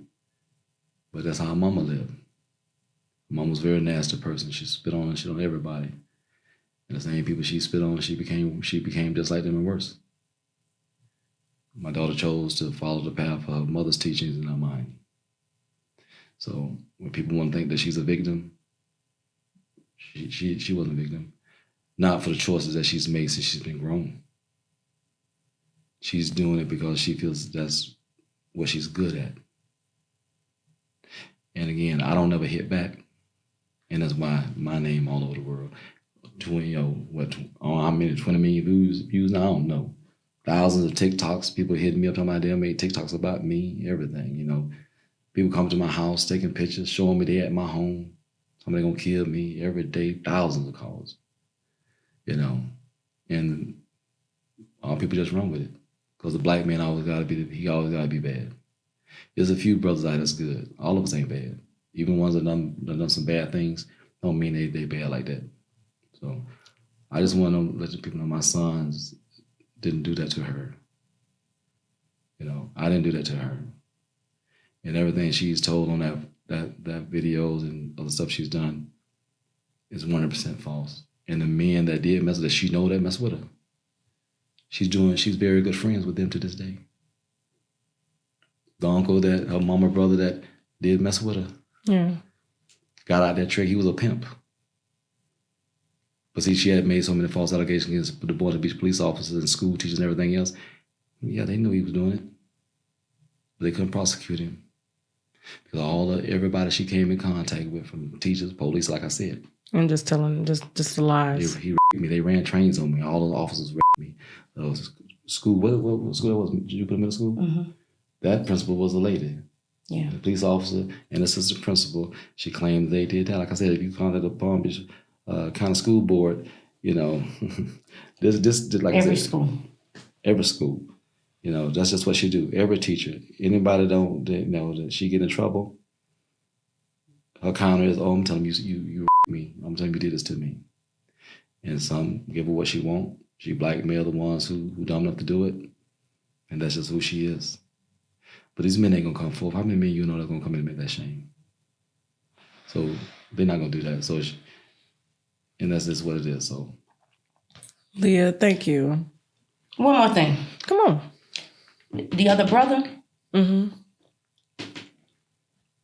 The part she didn't tell is that I found his picture under her pillow. Mm-hmm. Me and him, we were talking, and every girlfriend they get, it's a problem. Like, what the fuck is up with you? Leave the people alone. There's something with the girl. This is that. Happened to be cleaning up one day, and lo and behold, what I find. Her brother's photo, the school pictures? Mm-hmm. Under her fucking pillow. So she was obsessing over her blood brother. See, that's the shit she ain't put in there. I've had to have 3 different women keep this girl when she wasn't living with me because of her. Like I said, my child had already been abused when I got out. So I had to have other people pay them, a lot of money to keep her for me because I didn't have a woman in the house. So when me and her finally got together, that changed things a lot for me. But I've never been able to have her in a home with just me and my sons. So, and I fought her mama for that. He would leave to go to work. I'm going to school, going to class. I get a call from the neighbors across the street. You need to get home. Dude is going through your window. Mm-hmm. Oh, well, shoot, we talking about the window in Port St. Lucie. No, this is the window in Texas. But in Port St. Lucie, when he had to nail it shut. I had to put screws in the window. Then she lied to the police and said I had beat her, punched her all in the face, and she took a comb and ripped her own hair out of her head. I got locked up for it. It was a path. I was cutting my grass. I went to going in. I could see a path coming from the street to a window. So I didn't say a word to her. I just went in my garage and got some screws and drilled. And I drilled, put the screws in the window when it couldn't open anymore. I already knew what time it was. I didn't even say a word to her. Next thing I know, I'm 60 miles away. I'm in the movie theater. I'm watching a movie. Movie started at 5 o'clock. She said at 5:04, I punched her in the face repeatedly with a closed fist, snatched all the hair out of her head. I was coming back home, almost 10 o'clock, the police called me. I went to jail. They didn't care nothing about, I had to move his tickets to Stubbs to prove I was 60 miles away. I had to hire a lawyer, paid $75,000 to clear my name. At 1 o'clock, I was here. Here I was 60 miles away, and I was back home. She alleged at 5:04, I was beating her, punching her in the face, ripping her out of her head. I'm on video surveillance in the gas station at 1 o'clock. That never happened. He had to sleep in his vehicle. I had to sleep in my truck. I was homeless. I had to pay all the bills because I couldn't go back to my own house and make sure everything stayed on. So that's where she learned that from. Let me lie on people and get them kicked out their house and get a restraining order because they got to pay the rent, they got to pay the lights, they can't kick me out, and I can live for free. That's what she did to the dude at the Infinity dealership. She tried to do it to his house by saying rape. So, this is God. So it deserves a Netflix series for y'all. If people was to do the research, they would find the only victim dealing with this girl is me. I've paid hundreds of thousands of dollars for a fight for my freedom. If I had not had the money, I would not be free. But a lot of those cases, I didn't have no lawyer. You learn how to fight the cases yourself? Mm-hmm. No, I just stood on truth. Because one thing that I'll never get none of my kids say, I made them say nothing. That's just what it is. So yeah, it's a lot. I am the only message. That's why I made this shirt right here. Sometimes the messenger has become the message, right? Yeah. And that's what it is for me today, because she's gone too far. I didn't want to put a business out there, but I've gone through a lot. I'm the only victim in this case. And I'm a fool. I've been a fool. And when I'm sitting here in front of y'all, I realize how dumb I've been. To love someone and give them everything I could that don't care nothing about me, period. I've never harmed her. I tried to right a wrong in her life that someone else did. So even with my children with her, I've always given and done and given and done. I say something, you consider it done. You can take it to the bank. Can nobody tell you nothing different about me like that? But this person here, I can't let her keep hurting my family. So, yeah. He came home from work, caught her in the bed with a man, in his bed. Yeah, I came home from work. She tried to stop me from going to my room. Said Brandon needs to talk to me. Claimed Brandon had tried to hurt himself or whatever over a girl. I need to go upstairs and talk to him real bad. I said, no, I got to use the bathroom. And I had to use the bathroom. I was trying to get to it. And so I'm like, going on. And so before I went to the bathroom, I said, it's a man in the daddy. So at that point, I thought she was lying. How old was she at the time? High school. She was high school. It was a grown man in my house. It was a grown man. And so what happened then, the situation was, I do have a violent past, and, I have to be very careful what I do. And in that moment, I had to make a decision that she already told me. And I know she gonna tell the police that she told me that the man was in the room first. So if I went in there and killed him, I was gonna go to prison, I was gonna go to jail. So I was actually just, and she made it very clear. If I go in there and jump on him, she gonna tell people that, she told me he was in there first. So now I can just say he startled me and I beat him to death and nothing. So he was still in the room at the time? Yep, and then I had to let him walk out the door because it was, she was gonna send me to prison. But I had to just let him walk and leave. If I had jumped on him, then she would have told him, listen, he already knew, so anything after that, I wouldn't. Neighbors called. She giving lap dances in the garage. Mm-hmm. What? Oh, baby. Yes. That's what I'm telling you. It goes on and on and on. She chose this life. I blame her mama for it. But at the time, right now, I can't keep making excuses about things I do wrong. So at this point, she just can't keep making excuses. She can't keep blaming her mama. She can't blame me.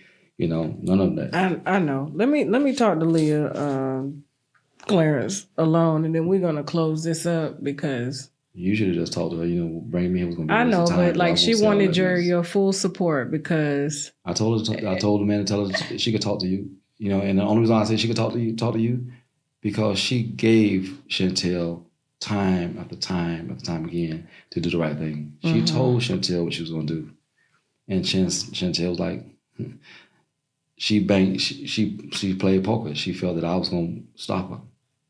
so she can tell me everything but that hospital thing right now.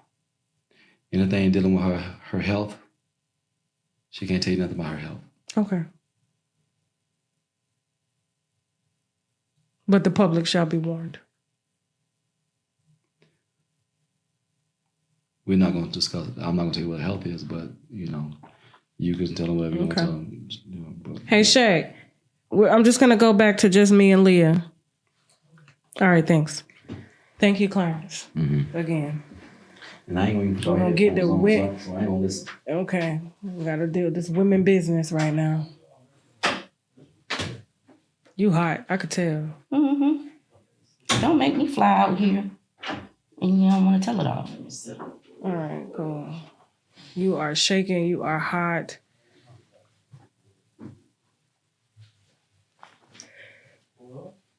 All right, so obviously Clarence is still holding back, and we both understand. But he's also giving you the green light to just let it all out.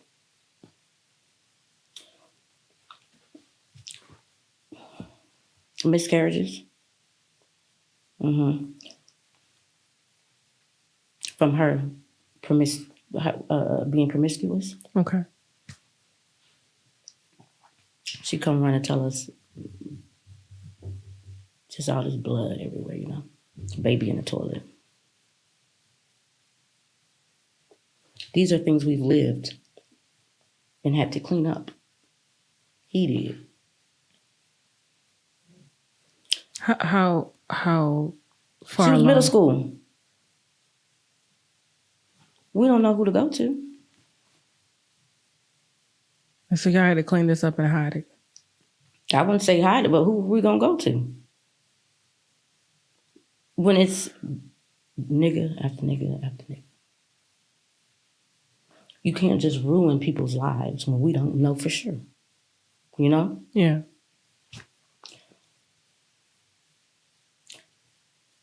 She put my daughter's name under that post, a 17-year-old. That's a no-no. All girls gonna be fast, you know what I'm saying? But my daughter, she's smart, graduated early, has her little own, starting her little small business. She does hair. How dare you? You're not on her level. You never will be. She's way more mature. And all she asked you was to stop lying. And that's what you do. I have a different type of an anger for her right now. And then I asked you several times over the years to stop. She laughs about it. This time was different because my mother is battling cancer right now, right? I'm sorry. This bitch, and I'm going to say it, called my mother pretending she was so concerned. After I warned her, I said, you better clean it up or else. So she called my mother, trying to get twisted, knowing my mom on her meds and, loopy. Called herself recording my mother saying something. Then she got on Facebook and say, oh, I tricked my mother to get him out of trouble. My mom ain't never had to get him out of trouble. What trouble he was in? My old mother with Alzheimer's. Girl, my mom in her 60s. Ain't never had no Alzheimer's. I said, Chantel, don't you ever in your life mention my mother. But she did that. Then the bitch went on Instagram and put our names, addresses, all of this stuff. So I'm not holding back on her. I respect his wishes. He don't want his daughter hurt because that's what would happen if a lot of people knew. That's what I'm going to say. She is careless and she's reckless. Okay? The young man, we just said, oh, I ain't going to speak on him in the video. Mm-hmm. The one she said, she told her dad was beating her. Yeah. Why wouldn't you speak on him? Mm-hmm. Because he's going to be able to tell you a whole lot. You think we can get in contact with him? Yeah. Mm-hmm. Sure can.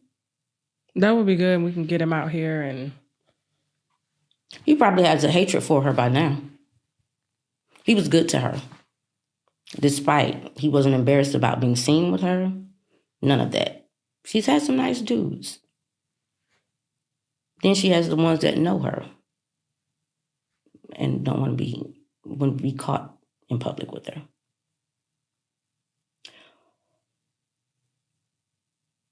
I have him on my, what's it called? Not Twitter. What's the other one with the blue arrow? Blue arrow? Twitter? Facebook. Facebook, Twitter, those are only two with blue. It's another one. TikTok? The one where the scammers be. I need to know shit. Damn. It'll come to me. Okay. Yeah, you putting me on to something. Yeah, it's a light blue little icon, but the arrow is white, like engraved in it. It'll come to me in a minute. Okay. But he's on my handle on there. And actually I messaged him. He did message me back, but I never opened the message. That's the young man whose stepdaddy she was sleeping with. She purposely slept with him because the mama don't like her. Yeah, she bragged about that to her daddy too, but he left that part out. So she was with a guy, very nice guy. Yeah, he'd been raising that baby, taking care of the baby and everything. Yeah, living with him. And so she didn't like the guy's mom because obviously she probably picked up on who she was. Right. And then to retaliate against the mom, she sleeps with the moms. Pretended to be drunk. They had to get together. She pretended to be drunk. And the boyfriend was drunk. He couldn't, he's inebriated. She pretended to be drunk so they could stay the night. She slept with his stepdaddy. Laughed about it.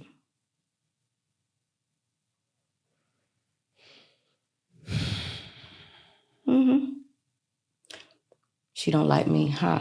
How she like that? This is the type of person you're dealing with, But she expects the good out of people to hold her secrets. You know what I'm saying? Mm-hmm. But she want to do this type of shit. I'm done holding her secrets. And I'm going to tell you like this. If she say the wrong shit when she come on here, you could fly me back out because he ain't going to be able to stop me. I don't think it's going to go that way. Okay. No, because, it's going to be paperwork in front of me. Oh, okay, good. Yeah. We're going to start it off good, but then, when the receipts come in, let's talk about I'm sick of her. Yeah. When she got arrested at that place you just showed me, I didn't even show up because she scratched me up. So that's how she get a couple charges because my then 15-year-old son jumped in the way because me and her were going to go at it. So when she called the police and then the police come over to talk to me, I didn't even know I was bleeding. He said, what is all this? And I'm like, what? I said, oh, well, she did it. That's how she went to jail. So I went ahead and didn't go to the court I'm like, she got the baby, let me just let it go. And this what you keep doing? I have a problem with that. It's the drawing a checkerboard and the baby back with a razor. She's evil. And she'll play this real innocent role. Believe none of it. I promise you.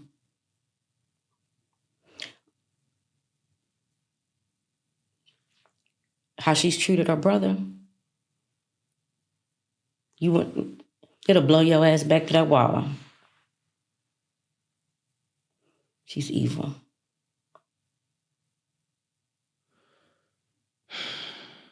You want to elaborate on some of those things, or? You can ask him if you. Only reason is because he's with his wife, right? I get you. And they have a great marriage and whatever. If he want to elaborate on that, I'll let him. But that was a whole ordeal. One or two things were going to happen. Either he was going to go to prison, or she end up getting him killed. Because that's the dirty game she was playing. And it was very nasty. I'll cut a person off completely before I do what she did.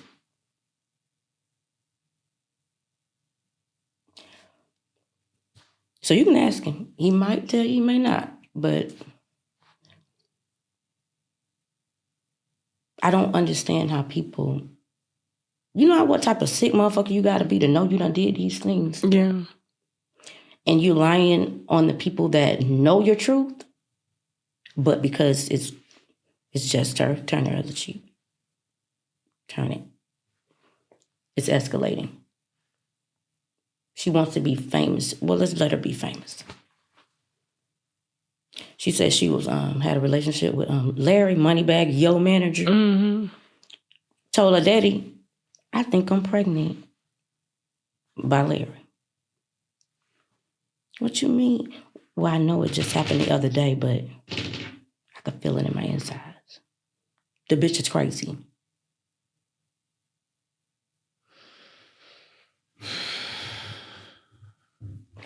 He ain't gonna tell y'all that. He's saying she going out of town, living her best life. That ain't what the bitch was doing. She was tricking. That's what she doing. I'm going to put it out there. Why she want to play this innocent victim and all this, that, and the third. That ain't her. I'm sick of her. And I told her, I'm going to tell you the truth. Because what you're doing to that man is not right. He may not like it that I'm saying it, but I don't care. So she's still tricking? Hell yeah, she's tricking. She don't care. This is what, and I'm going to tell you why I'm saying it, Tasha, because to be that reckless with yourself. And other people. And other people now. The math ain't mathing. Because I don't give a damn what I went through. I'm not finna go be reckless with my life like that.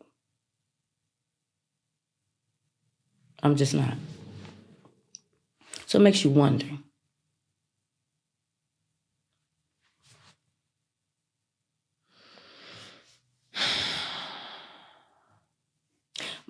My son's producer for his beats won't even take his calls no more. Flew her out. We don't know what happened. But I know he called and went off on my son and blah, blah, blah, blah, blah, blah, blah.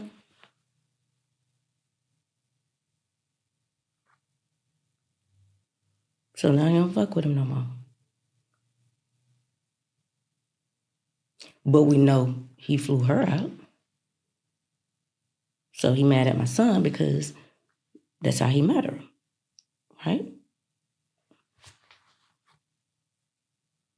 How old is she now? What, 29? Damn. Mm-hmm.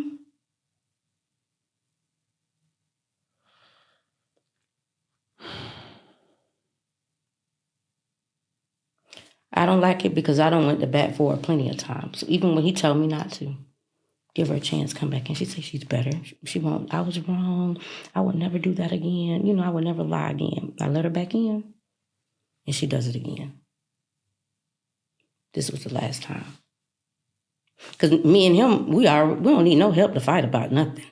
So, bitch, I'm going against what the man's saying to help you, because I don't want you to feel alone, Mm. And this what you do? Come on.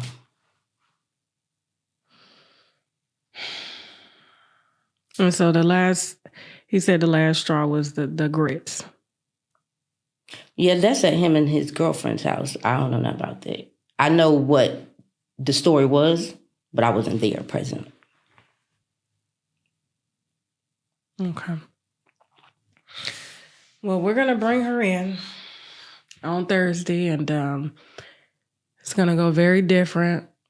And I'm going to go back and watch the Breakbeat interview again now that I have everything from y'all, and I'm able to kind of insert, like I said, where the contradictions are. Because I'm like, this is too much to be happening to one person, and they're smiling about it. Mm-hmm. If you listen to the interview, you can dissect it. So she missed her calling. She should have been an actress.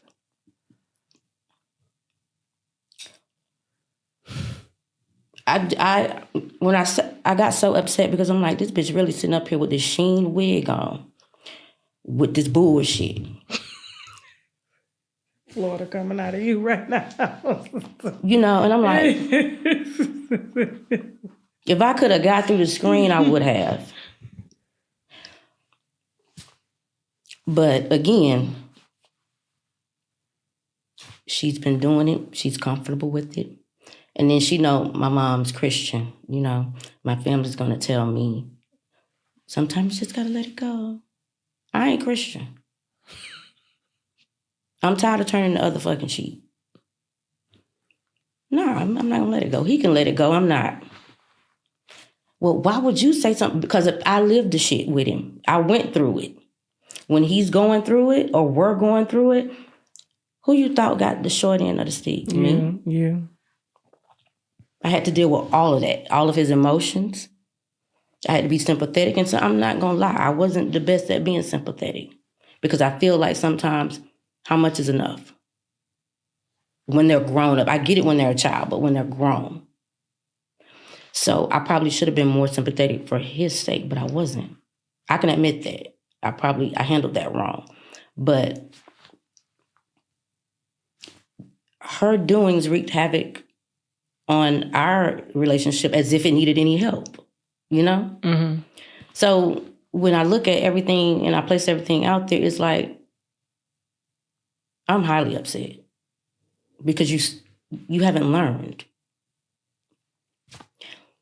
I'm not hoping she, it's not about making her look bad. I'm trying to prolong her life. Somebody gonna hurt her. The game she's playing is dangerous. Somebody's son is going to hurt her. Lord, I hope they don't, but that's what it's given. Well, Miss Leah, I thank you just for being courageous. They don't make them like you no more. No. Me personally, I'm telling you, I'm from Florida. You're from Florida as well, and it's just we brought up different, and there is this underlying, and I think it's maybe just a Southern thing. A woman is to be seen and not heard. So you're not supposed to be up here doing no interview. You're not supposed to be telling the business that's going on in your house. You're going against everything that we was taught coming up. Mm-hmm. But at the same time, we see what happens when you sweep that shit under the rug for years. You create a monster. You create a monster. And now this is taking it to a whole nother level. And, that's why I really wanted you here, because I knew you, like I said, what do you stand to gain? I ain't got nothing to gain. I don't got a lot for him. But I was raised to be what's right. Do what's right. Yeah. Again, he's a lot of things. He probably done been a monster to some other women. You know what I'm saying? But that has no bearing on the lie that she just told. He's not that. Right. We disagree on a daily basis, weekly basis, but I won't sit here and lie on him. I mean, you got kids with him too, so. Yeah. Yeah, I'm not going to lie on him. Hell, our youngest daughter didn't stop sleeping in the bed till she was like 10 or 11. She crawled in the bed with her daddy. Mama, I'm in your spot. They called me FaceTime. I'm at work. I'm like, yeah, you better take her to her room by the time I get home, you know? My girls are comfortable, and we teach them to speak. I know he's not that way. And they don't have a preference. They gonna touch anybody. He done heard him say they had plenty of women. Been around plenty of kids. What makes your ass so great?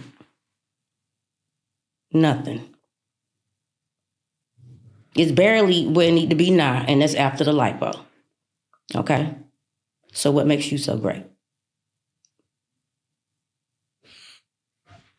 I like you a lot. Thank you. I'm just over it. You remind me of the women that raised me. You want to jump on these platforms, baby? Well, let's talk about it. But she was pimping on the fact that he and I feud so much that I'll be like, oh, I ain't gonna say, baby, that ain't got no bearing on this. I ain't never got to talk to his ass about nothing personal again in life. Every time you bring this up, though, I'm gonna stand up. Because that's bullshit. So for all the ones that was in the comments, what they told me I had Stockholm Syndrome. Bitch, I ain't got no damn Stockholm Syndrome.